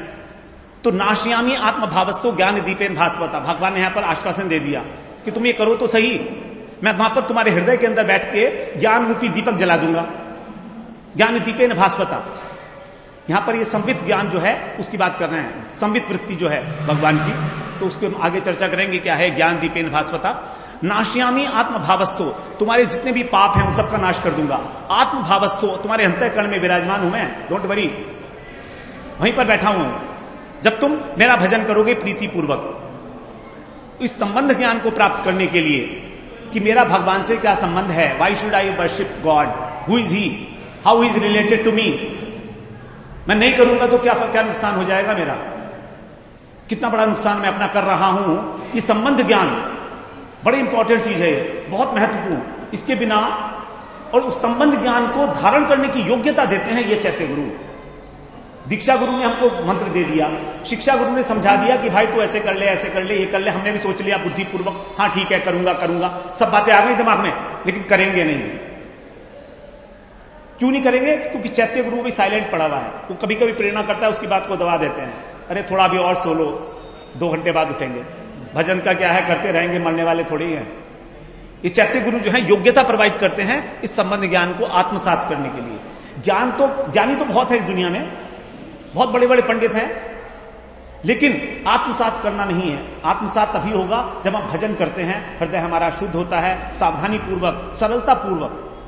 मोहि कपट छल छिद्र न भावा, जरा सा भी छिद्र नहीं चाहिए भगवान को। कहते ना, जा वापस चला जा, अगर छल कपट कर रहा है मेरे साथ क्यों आया तू, जा। सरल हृदय ही केवल भगवान को पा सकता है, ये समझ लीजिएगा। सरलता ही जीवन की कुंजी है, innocence. It is not childish, it's child like. जैसे बच्चा है, इनोसेंट है, तो उसी प्रकार का सरल हृदय जो है। अर्जुन का अर्थ क्या होता है पता है? अर्जुन, रिजु रेखा होती है, रिजु रेखा, सरल रेखा, उसी से बना है अर्जुन शब्द। अर्जुन क्योंकि सरल था, अर्जुन बुद्धिमान नहीं था, युधिष्ठिर महाबुद्धिमान। युधिष्ठिर को गीता का उपदेश नहीं दिया भगवान ने, अर्जुन को दिया। अर्जुन सरल है, भगवान का प्रेमी है वो तो अलग बात है ही, लेकिन अर्जुन सरल हृदय है, एकदम सरल हृदय, महाशूरवीर है लेकिन बहुत सरल है। और वही उस उपदेश को आत्मसात कर सका। कोई नहीं समझ सकता था पांडवों में भगवत गीता को, वरना देते ना, 5 को बिठाकर देते ज्ञान, भगवान बघाड़ते, क्या 5 आ जाओ तुम लोग, नहीं, इसका एक ही पात्र है केवल अर्जुन। सरलता ही उसकी कुंजी है, भगवान से प्रेम होना ही हमारा जो है। तो भगवान ने कहा है कि जब तक मुझसे प्रेम नहीं करोगे तुम्हें गीता कैसे समझ में आएगी। मैं अर्जुन का मित्र हूं, एक मित्र को ही जो है मित्र की भाषा समझ में आती है। मेरे जो मित्र हैं वही अपनी भाषा में कुछ बोलेंगे, मैं समझ में आ जाएगी, दूसरा कोई बोलेगा वो समझ में नहीं आएगी। तो मित्र की भाषा में जब तो भगवान से थोड़ी बहुत फ्रेंडशिप हो जाएगी तो बातें समझ में आने लगेंगी। और हम सोचते हैं भगवान तो बड़ी तोट चीज है, अरे होंगे कहीं के, मेरे साथ के हैं, मित्र हैं मेरे, चैत्य गुरु है मेरे साथ में बैठे हुए हैं, है ना। ऐसा नहीं सोचना कि भगवान बहुत बड़ी चीज है कोई। शुरू में सोचता था अरे अखिल कोटि ब्रह्मांड नायक, पता नहीं कहां क्या क्या, कुछ नहीं है। वो अच्छा नहीं लगता भगवान को इतना ऐश्वर्य। वो कहते हैं तुम मुझे अपने साथ बैठा के खाना खिला ले, है ना, लौकिक सद्बंधुवत भाव जिसको बोला गया है। तो आगे प्रभु जी नेक्स्ट यही है। योग्यता का क्या अर्थ है? क्या करते हैं वो? भक्ति के अनुकूल विवेक प्रदान करेंगे कि हम वही आचरण करेंगे अपने जीवन में जो भक्ति के लिए उपयोगी होगा, जो भक्ति के प्रतिकूल है वो नहीं करेंगे, ये योग्यता। उसके बाद फिर कृष्ण से जो इतर वासनाएं हैं, संसार की जो वासनाएं हैं, वो उसको नष्ट करेंगे। इसका उदाहरण है एक हमारे मंदिर, वहां पर लाला बाबू का मंदिर है वृंदावन के अंदर। तो ये बहुत बड़े सेठ थे, कलकत्ता के बहुत बड़े सेठ थे। तो एक बार बैठे थे गंगा जी के किनारे और वहां पर जो है अनमने से थे थोड़े से, तभी उनका मुनि माया शाम हो गई थी। मुनि जी बोलते हैं सेठ जी घर चलो, अब दिन छिप गया है, दिवस का अवसान हो चला है। ये बात तो रोज बोलते थे मुनि जी, लेकिन आज तो पता नहीं क्या हो गया। समझ गए मेरा जीवन अंतिम आ गया, मेरे जीवन का अंतिम समय है, दिवस का अवसान हो चला है, दिवस की एक आखिरी घटा आ गई है, अभी ये अंतिम घड़ी है, अब तो घर चलो। कब तक? How long? हम सब यहां पर बड़े वृद्ध हैं, सब 60 से ऊपर गए हैं, 50-60, अब तो जागेंगे, एक दिन तो जागना पड़ेगा। आज जागो या अनंत जन्मों के बाद जागो, आज तो जागना पड़ेगा ही पड़ेगा। एक यही थे चैत्य गुरु, लाला बाबू के हृदय में उन्हें योग्यता प्रोवाइड कर दी इस प्रकार की, बस हो गया, एनफ इज एनफ। घर की ओर नहीं देखा, चल दिए वृंदावन की ओर। सारी संपत्ति जो है बच्चों को बांट के कुछ यहां पर लाके मंदिर बनाया, वृंदावन में आके बड़ी सेवा की है लाला बाबू। तो रोज सुनते थे वो बात, हम भी रोज सुनते हैं, हम भी रोज सुनते हैं, हम भी रोज थपेड़े खाते हैं जगत के, लेकिन कभी जागते नहीं, योग्यता नहीं आ रही है। चैत्य गुरु अभी साइलेंट पड़े हुए हैं, जागृत अवस्था में नहीं है। जिस दिन वो जाग गए छोड़ देंगे, बस हो गया, भजन करेंगे। एक प्रभु जी की एक बात याद आती है, जब मैं दिल्ली में था तो कहते देखो भाई घर तो छोड़ना पड़ेगा, तुम्हारी मर्जी, 2 पैर पे छोड़ो या 4 पैर पे, और 2 पैर पे छोड़ोगे तो भला है, 4 पैर पर बोलोगे तो कुछ नहीं कर सकते, छोड़ना तो पड़ेगा। सीधे बोल दिया कि भैया तुम्हारी मर्जी है, 2 पैर पे छोड़ोगे तो कुछ कर सकते हो जीवन के, और 4 पैर पे छोड़ोगे तो ऊपर ही जाना है तुमको, छोड़ना तो पड़ेगा, यू कांट स्टॉप इट। संक्षेप में समराइज, दीक्षा गुरु कौन है? समष्टि गुरु साक्षात कृष्ण किसी भक्त विशेष में व्यष्टि गुरु के रूप में आविर्भूत होते हैं, किसी भक्त विशेष में जिसपे उनकी कृपा होती है, और उस फिर सद शिष्य के ऊपर वो कृपा करते हैं, सद शिष्य के ऊपर। और यही जो है दीक्षा गुरु एक होते हैं। मंत्रोपदेष्टा गुरु एक ही होते हैं, दीक्षा गुरु एक होते हैं। नंबर 2 शिक्षा गुरु, जो महंत गुरु हैं शिक्षा गुरु, वे कृष्ण के स्वरूप है और ये भक्ति की शिक्षा प्रदान करते हैं। ये महंत गुरु के रूप में शिक्षा का कृष्ण का स्वरूप है, ये व्यक्ति हैं, व्यक्ति विशेष रूप में। नंबर 3 चैत्य गुरु, ये समय विशेष उपस्थित होने पर, जैसे लाला बाबू के केस में समय उपस्थित हुआ, चल दिए घर छोड़कर, उपस्थित होने पर किसी के द्वारा अथवा स्वयं साधक के हृदय में अनुभव कराते हैं और शिक्षा गुरु का कार्य करते हैं। ये मेरे अपने शब्द नहीं है, ये चैतन्य चरितामृत से लिया महाराज जी, है ना, उसी का एक्सप्लेनेशन है सब ना, मैंने नहीं बनाया है, मेरे बस की नहीं है सब कुछ इतना टेक्निकल जाना, लेकिन मैंने उसे समझा जब तो मुझे लगा हाँ तो बात समझ में, मेरे को समझ में आता था कि चैत्य गुरु, शिक्षा गुरु, दीक्षा गुरु, what is that confusion about. इस प्रकार तो एक होते हैं दृष्टांत गुरु, दृष्टांत गुरु होते हैं जो हमको शुरू में प्रेरित करते हैं, जैसे हमारे प्रभु जी हैं यहां पर जो मेरे गुरु जी को ले गए थे, प्रभु जी वृंदावन दास प्रभु जी हैं क्या? चले गए, अच्छा बाहर गए होंगे। वृंदावन दास प्रभु जी यहां पर आए थे अभी, तो वही मेरे गुरु भाई हैं, वो मेरे को गुरु जी के पास ले गए थे, उन्होंने मुझे समझाया, बहुत उपदेश दिए, तब मैं गुरु जी के पास गया था।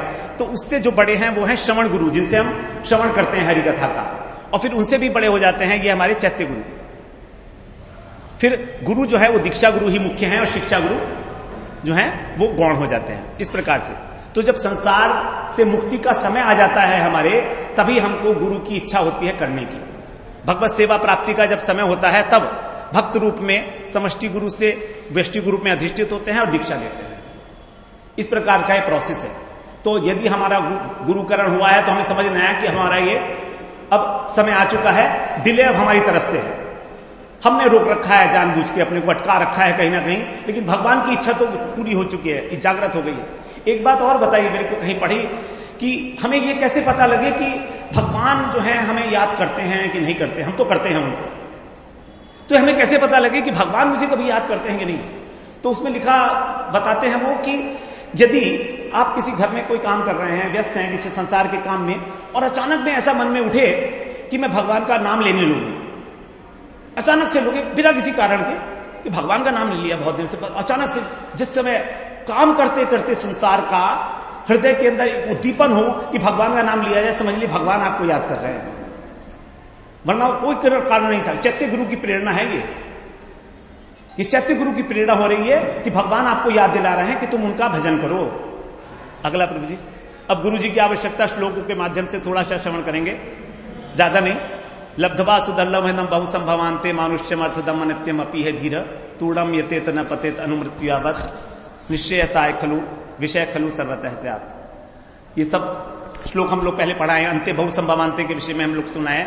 बड़ा सुदुर्लभ है ये हमारा शरीर, अर्थदम है तो अनित्य क्षणभंगुर, लेकिन बड़ी काम की वस्तु देने वाला है, वास्तव वस्तु देने वाला है, वास्तव वेद्य वस्तु जो कृष्ण तत्व है, कृष्ण प्रेम है, उसको देने वाला, उसकी उपलब्धि कराने वाला है साक्षात जो मनुष्य का शरीर है ये।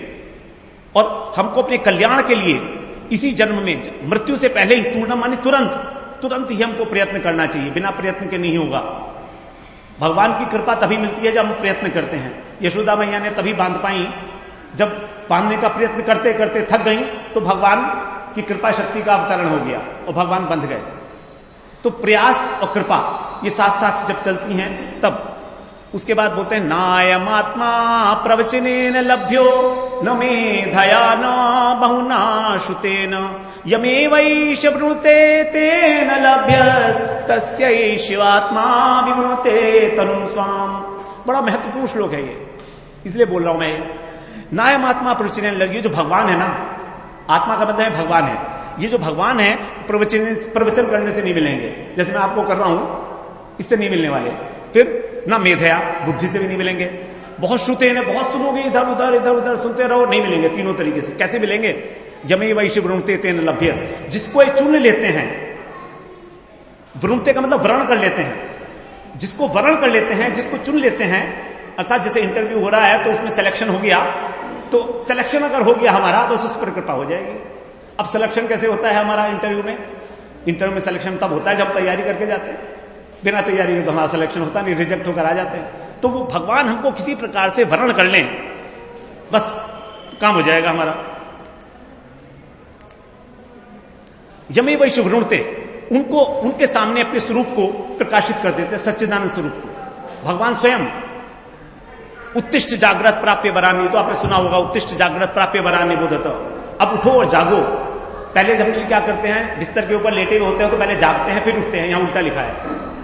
यहां पहले उठो और जागो। उठो, हम तो अभी उठे ही नहीं है। उठे का मतलब उत्कंठा ही नहीं आ रही है, हृदय के अंदर जिज्ञासा उत्पन्न नहीं हो रही है, तो कह रहे उठो, तो उत्तिष्ठ, फिर जागृत, आंखें खोलो। आंखें खोलने का मतलब ज्ञान चक्षु, अज्ञान तिमिरांध से ज्ञानांजन शलाकया, तो ज्ञान चक्षु तुम्हारे जब खुलेंगे तब तुम जागोगे। अभी तुम जागे नहीं हो, तो पहले तो उठना ही मुश्किल, जिज्ञासा ही नहीं उठ रही है। अब जब जिज्ञासा हो गई तब उस जिज्ञासा को जानने का प्रयत्न करो ज्ञान चक्षुओं के द्वारा। देन प्राप्य वरान्य बोधत, जो प्राप्त करने वाली सर्वश्रेष्ठ वस्तु है उसको जानो, उसको अपने बोध में ले लो। क्षुरस्य धारा निश्चिता दुरत्या, रास्ता बड़ा मुश्किल है, छुरे की धार, क्षुरस्य धारा बड़ी तीखी तलवार की तरीके से है ये जो रास्ता है। और दुर्गम पथस्तत् कवियो वदन्ति, जो विद्वान लोग हैं वो कहते हैं बड़ा दुर्गम पथ है भक्ति का। भक्ति is just not simply eating, chanting and dancing. ठीक है, शुरू में ऐसा कह दिया जाता है, बहुत अच्छा है कि भैया आ जाओ, खाएंगे पिएंगे नाचेंगे चैंटिंग करेंगे हरे कृष्णा, बट कंटक कोटि रुद्ध, कंटक करोड़ों कांटे लगे हुए हैं इनमें। भक्ति के मार्ग में जब आगे बढ़ते हैं तो करोड़ों कांटे सामने आएंगे। तो जब तक चैतन्य चंद्र हमको, जब तक उनकी कृपा नहीं मिलेगी, हम आगे नहीं बढ़ पाएंगे। आगे प्रभु जी जल्दी चलेंगे थोड़ा, नेक्स्ट, अभी 20 मिनट आ रहे हैं। तद विज्ञानार्थम से गुरु मेवा भी समित पाणी श्रोत्र ब्रह्म। सबसे पहला श्लोक था प्रभु जी जो मैंने याद किया था। जब मैंने श्लोक याद किया तो प्रभु जी को सुनाया, तो प्रभु जी कहते श्लोक याद किया? मैंने कहा हाँ। मैंने कहा प्रभु जी मैं भी श्लोक याद करना चाहता हूं। बोले क्या याद करेगा, तो बुढ़ा हो गया, बूढ़े आदमी को कोई याद होता है, जवान लड़के हैं तो कर लेंगे। मैंने कहा नहीं प्रभु जी मेरी इच्छा हो रही है। तो बोले कर ले। तो ये सबसे पहले श्लोक याद करा मैंने, और तब से फिर चालू हो गया श्लोक के ऊपर। उनको अगर जानना है, यदि अनुभूति करनी है विज्ञान की, यदि आपको विज्ञान करना है, लेबोरेटरी में एक्सपेरिमेंट करना है भगवान के साथ, थ्योरी नहीं, थ्योरी तो ज्ञान हो गई, सुबह मॉर्निंग में तो थ्योरी होती है, फिर जो लेबोरेटरी में जाना है विज्ञान के लिए, तब गुरु मेवा भी गच्छेत, फिर इस गुरु के पास जाना पड़ेगा केवल, no other way. And then समित पाणी क्षौत्रियम ब्रह्मनिष्ठम। समित पाणी मतलब हाथ के अंदर समिधा लेकर, लकड़ी। अब पहले लोग यज्ञ में जाया करते थे, तो यज्ञ होता था तो लोग समिधा लेकर जाते थे, अब तो श्रद्धा हृदय में लेकर तब गुरु के पास जाना होगा, जो क्षौत्रियम ब्रह्मनिष्ठम, जो अनुभूति है भगवान की और जो शास्त्र को जानकार है, पारंगत है शास्त्रों में। तस्मात् गुरुम प्रपद्येति, हम श्लोक श्रवण कराए हैं, जिज्ञासु श्रेय उत्तमम शाब्दे परे निष्णातम ब्रह्मणि। आगे प्रभु नेक्स्ट, ये भी हम श्लोक सुन लिए। यस्य देवे परा भक्ति यथा देवे तथा गुरु। जैसे भगवान में भक्ति है उसी प्रकार से गुरु में भक्ति होगी, तो हमारे हृदय के अंदर जो है शास्त्रों के अर्थ प्रकाशित होते हैं। और इसलिए गीता में बोला तत्विधि प्रणिपातेन। अब गुरु के पास जाने के लिए क्या तरीका है, विधि क्या है, वो ये बता रहे हैं। प्रणिपातेन, ऐसे प्रणिपात करो। ये तो अभी लेटना है पूरा। माताएं तो पंचांग प्रणाम करती हैं, हमको तो साष्टांग लेटना है, उल्टा ऐसे करता है, ऐसा। तत्विधि प्रणिपाते ने परिप्रश्न, फिर उनसे प्रश्न करेंगे। लेकिन प्रश्न कैसे करेंगे? सेवया, पहले सेवा करेंगे, जब सेवा से प्रसन्न हो जाएंगे। वरना तो ऐसे भी प्रश्न कर सकते हैं बिना किसी कारण के। उपदेक्षयन्ति ते ज्ञानम, तब वो हमको ज्ञान का उपदेश देंगे, तत्व ज्ञान का उपदेश। आगे प्रभु जी, या आचिनोती है शास्त्रतम आचरे। जो गुरु स्वयं शास्त्रों का आचरण करते हैं, ऐसा नहीं है कि खुद तो उपदेश देते हैं, जैसे फॉरेन राइटर्स होते हैं, वो कहते हैं व्हाट आई से you follow, what I do don't follow, क्योंकि खुद तो ड्रिंक भी करते हैं, सिगरेट भी पीते हैं, है ना। इंस्पिरेशनल स्पीकर जो होते हैं तो वो सब कुछ करते हैं, कहते हैं जो मैं बोल रहा हूं बस वो मानना, जो मैं करता हूं वो मत मानना। तो यहां पर कह रहे हैं शास्त्रार्थम आचार्य, और उसको स्थापित करते हैं सबके हृदय के अंदर, भक्तों के। आचिनोती यह, जिन्होंने शास्त्रों के अंदर से जो महत्वपूर्ण श्लोक हैं उनको चुना है, उनको चुनकर उन पर आचरण करते हैं, उनको स्थापित करते हैं, उसको हम कहते हैं आचार्य। यह आचार्य की डेफिनेशन है। हर एक किसी को आचार्य नहीं कह देते हैं, जो आचरण करता है उसे आचार्य कहेंगे। हम तो किसी को भी आचार्य जी कह देते हैं, लेकिन आचरण करने वाले को आचार्य कहा गया है, वही गुरु है। यद यदाचरती, क्योंकि जो सबसे श्रेष्ठ पुरुष है उसका आचरण सारे जगत में देखा जाता है, सब लोग उसका अनुपालन करते हैं। आगे प्रभु जी नेक्स्ट। अब यहां मैं बता रहा था कि गुरु जी हमको कैसे अपने आप को दे देते हैं। यो मंत्र है से गुरु साक्षात, यो गुरु से हरि स्वयं। जो मंत्र है वही गुरु है, और जो गुरु है वही भगवान है। इसीलिए गुरु यस्य भवे तुष्ट, यदि गुरु हमसे संतुष्ट हो गए तब समझ लो भगवान संतुष्ट हो गए। हम ये नहीं जानते भगवान हमसे संतुष्ट हैं कि नहीं, लेकिन गुरु जी प्रसन्न है तो समझिए भगवान प्रसन्न है। आचार्य मां विजानिया नव मनीच करिचित। अगर हम भगवान को उनका स्वरूप जानो, जो गुरु हैं उनको कह रहे हैं भगवान, यहां भगवान का वाक्य है स्वयं, कि उसको आचार्य को मेरा ही स्वरूप जानो। विजानियान, मां माने मेरा ही स्वरूप, जो हमने श्रवण किया दीक्षा गुरु मेरा ही स्वरूप है। ना उमन नियत करिचित, उनकी अवज्ञा मत करो, उनकी आज्ञा पालन कभी अवज्ञा मत करो उनकी, और ना ही उनको मर्त्य बुद्धि समझो, क्योंकि साधारण मनुष्य हाड़ मास के। इसीलिए सर्वदेवमय गुरु। आगे प्रभु जी, कौन सी स्लाइड है प्रभु जी? 35, 50 है ना अभी तो। अच्छा, ये इंपॉर्टेंट श्लोक है हमारा, गुरु शिष्या भक्ता। गुरु की सेवा करनी कैसे है? 3 चीजें बताई गई हैं यहां पर। गुरु शिष्या भक्त्या, प्रीति पूर्वक, सर्वलब्धार्पणेन च। यहां पर तृतीया विभक्ति है, तो जो कुछ भी हमारे पास है सब कुछ गुरु जी का है, इसे मानते हुए। और संगेन साधु भक्ता नाम, अकेले में नहीं, साधुओं का संग करते हुए, उनका आचरण से शिक्षा लेते हुए। ईश्वर आराधनेन च, भगवान की आराधना करनी चाहिए, गुरु जी का आराधना नहीं करनी है। हम जो गुरु जो है वो भगवान नहीं है, विषय भगवान नहीं है गुरु, तो भगवान की आराधना करनी है हमको। ईश्वर आराधनेन च, ये 3 प्रकार की जो है उपकरण है हमारे पास गुरु की सेवा के लिए। सर्वलब्धार्पणेन च, संगेन, फिर संगेन यहां पर तृतीया, और यहां पर तृतीया, तृतीया विभक्ति यहीं आती है, यहां पर उपकरण का यूज होता है माता जी, ठीक है ना? है ठीक है, ओके। सिद्धिर भक्ति वानेति संशयो अच्युत सेविताम निश्चय सस्तु तद भक्त परिचर्या रतात्मा। कह रहे हैं भगवान की भक्ति करोगे सीधे ही तो तुम्हें सिद्धि मिलेगी या नहीं मिलेगी पक्का नहीं है, संशय है, संशय मिला रहेगा। लेकिन अगर तुम उनकी भक्त की भक्ति करोगे निश्चयस्तु, तो कोई संशय नहीं है कि तुमको भगवान की प्राप्ति होगी। तो गुरु की सेवा करने से ही भगवान की सेवा है। और गुरु की सेवा हम लोगों ने बात किया कि गुरु को अर्पण करना, साधु संग करना और भगवान का आराधना करना, यही गुरु की सबसे बड़ी सेवा है। आगे प्रभु जी प्रथम भगवान कह रहे हैं यहां पर, प्रथमं तु गुरुम पूज्यम ततश्चैव ममर्चनम। पहले तुम गुरु जी की पूजा कर लो। सुबह को हम लोग पहले गुरु अष्टक का पाठ करते हैं। मंगला आरती करने से पहले गुरु अष्टक का पाठ किया जाता है, उसके बाद फिर मेरी अर्चना करो। और अगर ऐसा नहीं करते हो तो अन्यथा भवेत, तब तुमको कुछ नहीं मिलेगा। ये अन्यथा निष्फलम भवेत, सब कुछ नष्ट हो जाएगा, कुछ मिलेगा नहीं तुमको। कर लो, सुकृति बनेगी, धीरे धीरे होगा। Process will be very slow. लेकिन हमें यह सोचना है कि क्या हमारे पास अनंत काल का जन्म है भगवान को प्राप्त करने के लिए? यदि हम अपनी को भगवान की को प्रायोरिटी पर लगा देंगे तो काम हो जाएगा बहुत जल्दी। केवल प्रायोरिटी लिस्ट पे डालना है बस उनको। आगे प्रभु जी, यस्य साक्षात भगवती ज्ञान देव प्रदे गुरु। ये जो गुरु हैं यही हमारे हृदय के अंदर ज्ञान दीप ज्ञान का जो है प्रदीप अवलोकित करते हैं। और मर्त्य सद्धि श्रुतम तस्य सर्वम कुंजर शौचवत। यदि हम गुरु के प्रति समझें कि ये तो मर्त्य हैं, साधारण मनुष्य हैं, थोड़े से ज्यादा श्लोक याद हो गए, थोड़ी सी ज्यादा उन्होंने पूजा कर ली, घर बार छोड़ दिया, बहुत अच्छा बोलते हैं, मेरी तरह से तो है, मैं भी गुरु बन जाऊंगा, मैं इनसे कोई कम हूं क्या? मेरे में क्या कमी है? मैंने तो एमटेक कर रखा है, बीटेक कर रखा है, पीएचडी कर रखी है, मैं भी बन जाऊंगा गुरु, क्या दिक्कत है? समझ लो आप, सर्वम कुंजर शौचवत, सब कुछ ऐसा हो जाएगा जैसे महावत 3 घंटे हाथी को स्नान कराता है सरोवर में, और वो सरोवर से जब बाहर निकलता है तो सूंड से पूरी की पूरी मिट्टी ऊपर डाल लेता है। जितने भी शास्त्र याद किए सबके सब भूल जाओगे।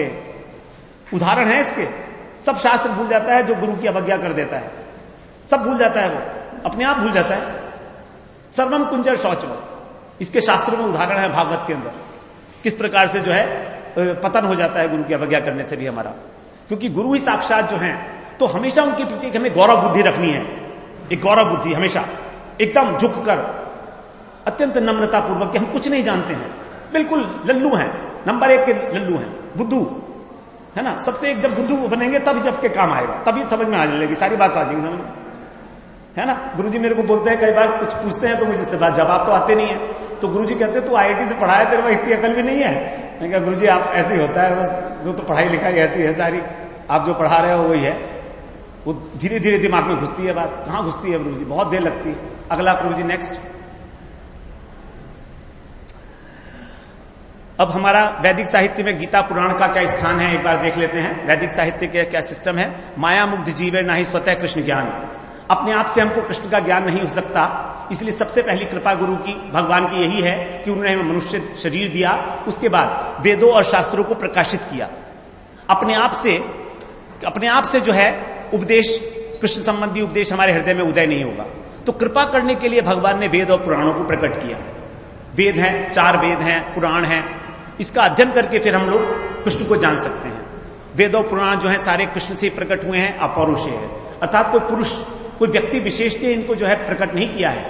वेद व्यास जी जो है वो भगवान के शक्ति अवेश अवतार है, स्वयं अवतार है भगवान के।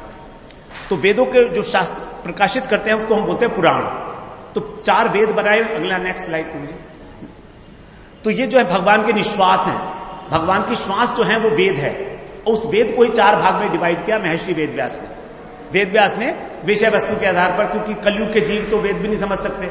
जो 4 वेद है, मैं सोचता था बहुत बड़ी बड़ी चीज होती होगी वेद, तो हम गए मार्केट से वेद खरीद के लाए, पतली पतली सी किताबें हैं, पतली पतली सी किताबें हैं, और हमने पढ़ा और कुछ भी तो समझ ना आए, एक अक्षर भी।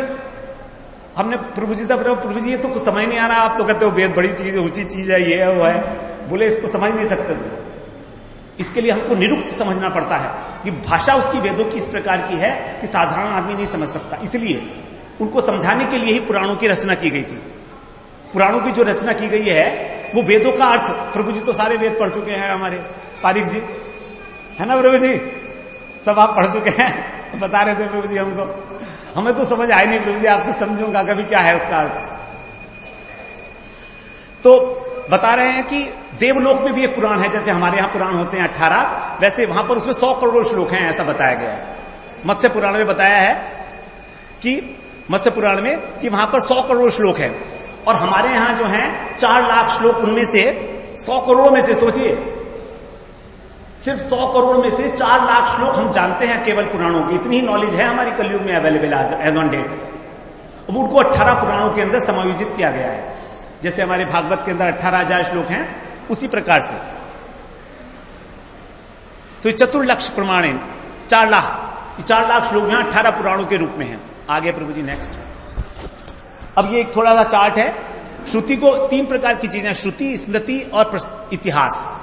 अब ये श्रुति बोलते हैं हम वेदों को। 4 प्रकार के वेद हैं, 4 प्रकार के उपवेद हैं। प्रत्येक वेद का एक उपवेद है।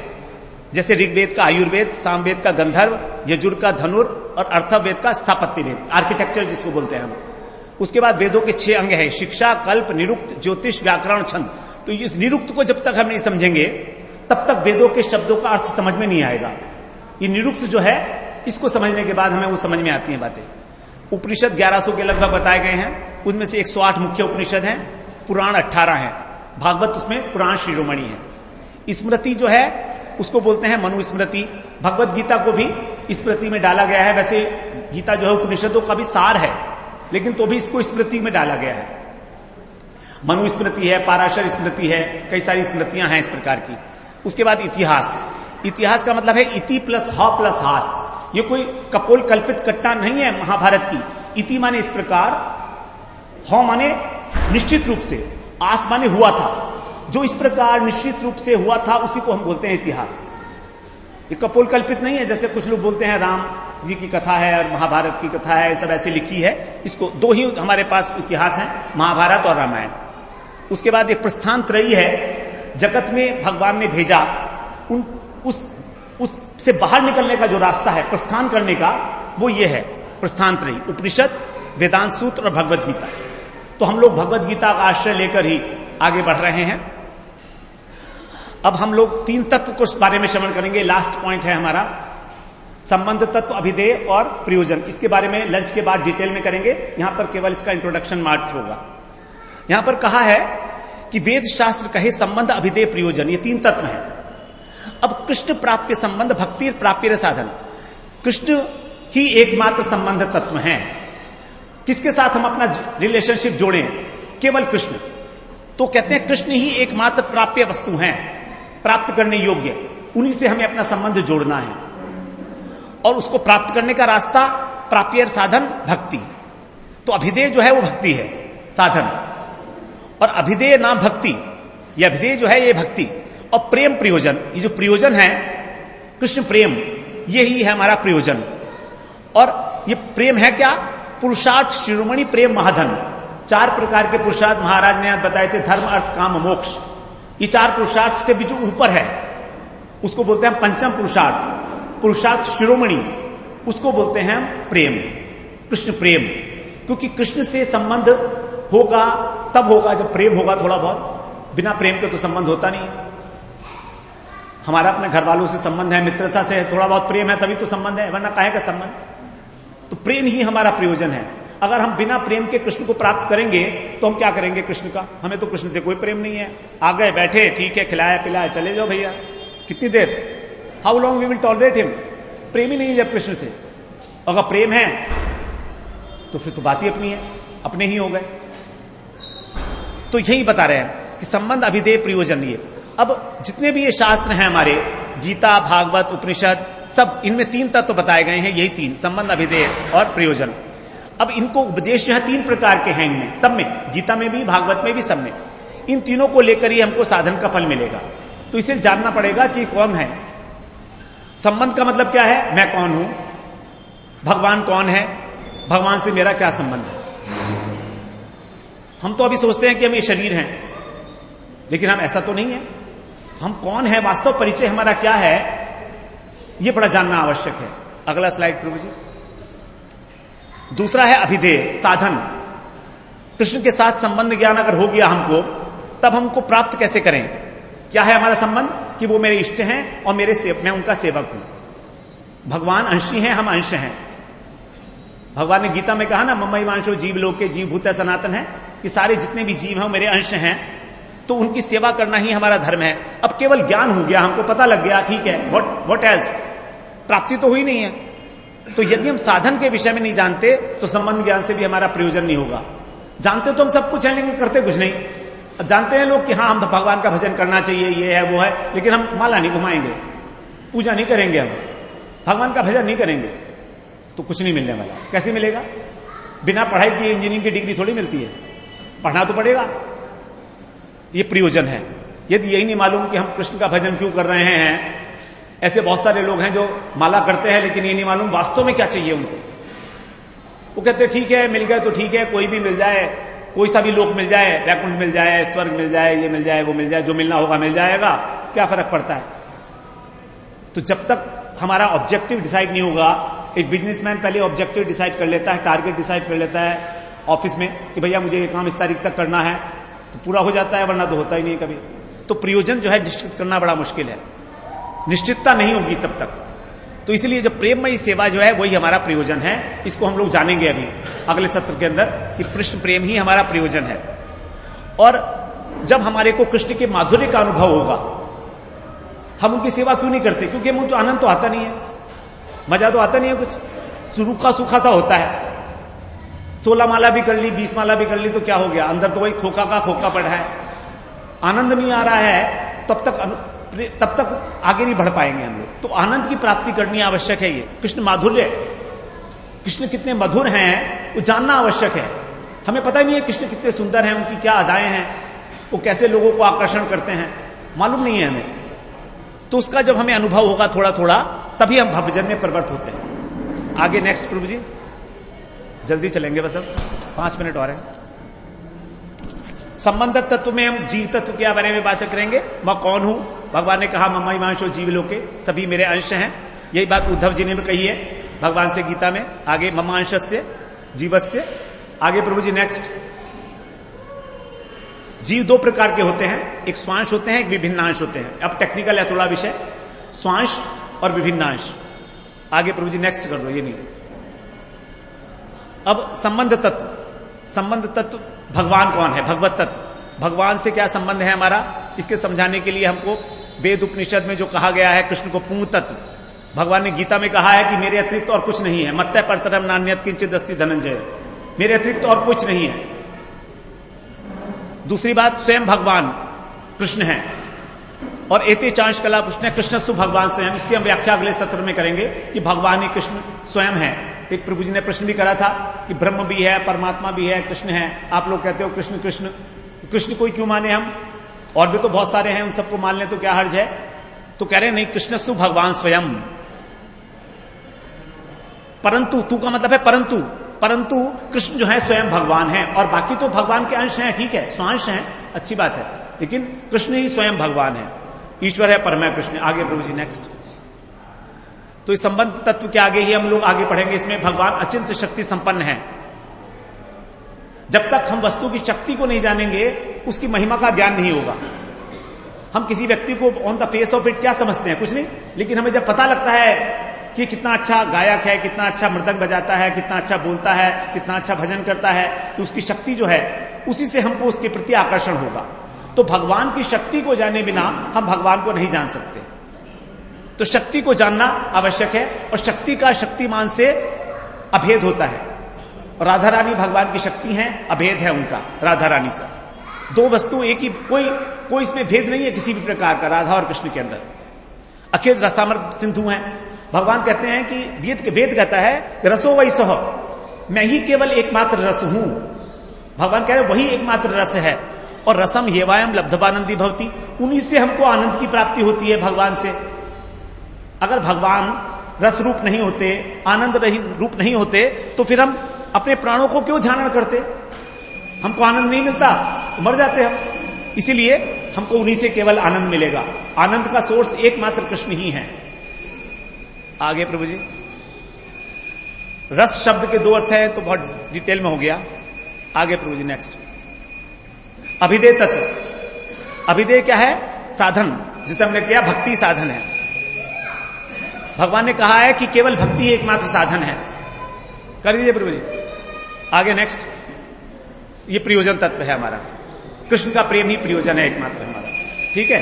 इस प्रकार हम लोग आगे इसको श्रवण करेंगे अगले सत्र में। अब वांछा कल्पतरुभ्यश्च कृपा सिंधुभ्यश्च पतितानां पावनेभ्यो वैष्णवेभ्यो नमो नमः।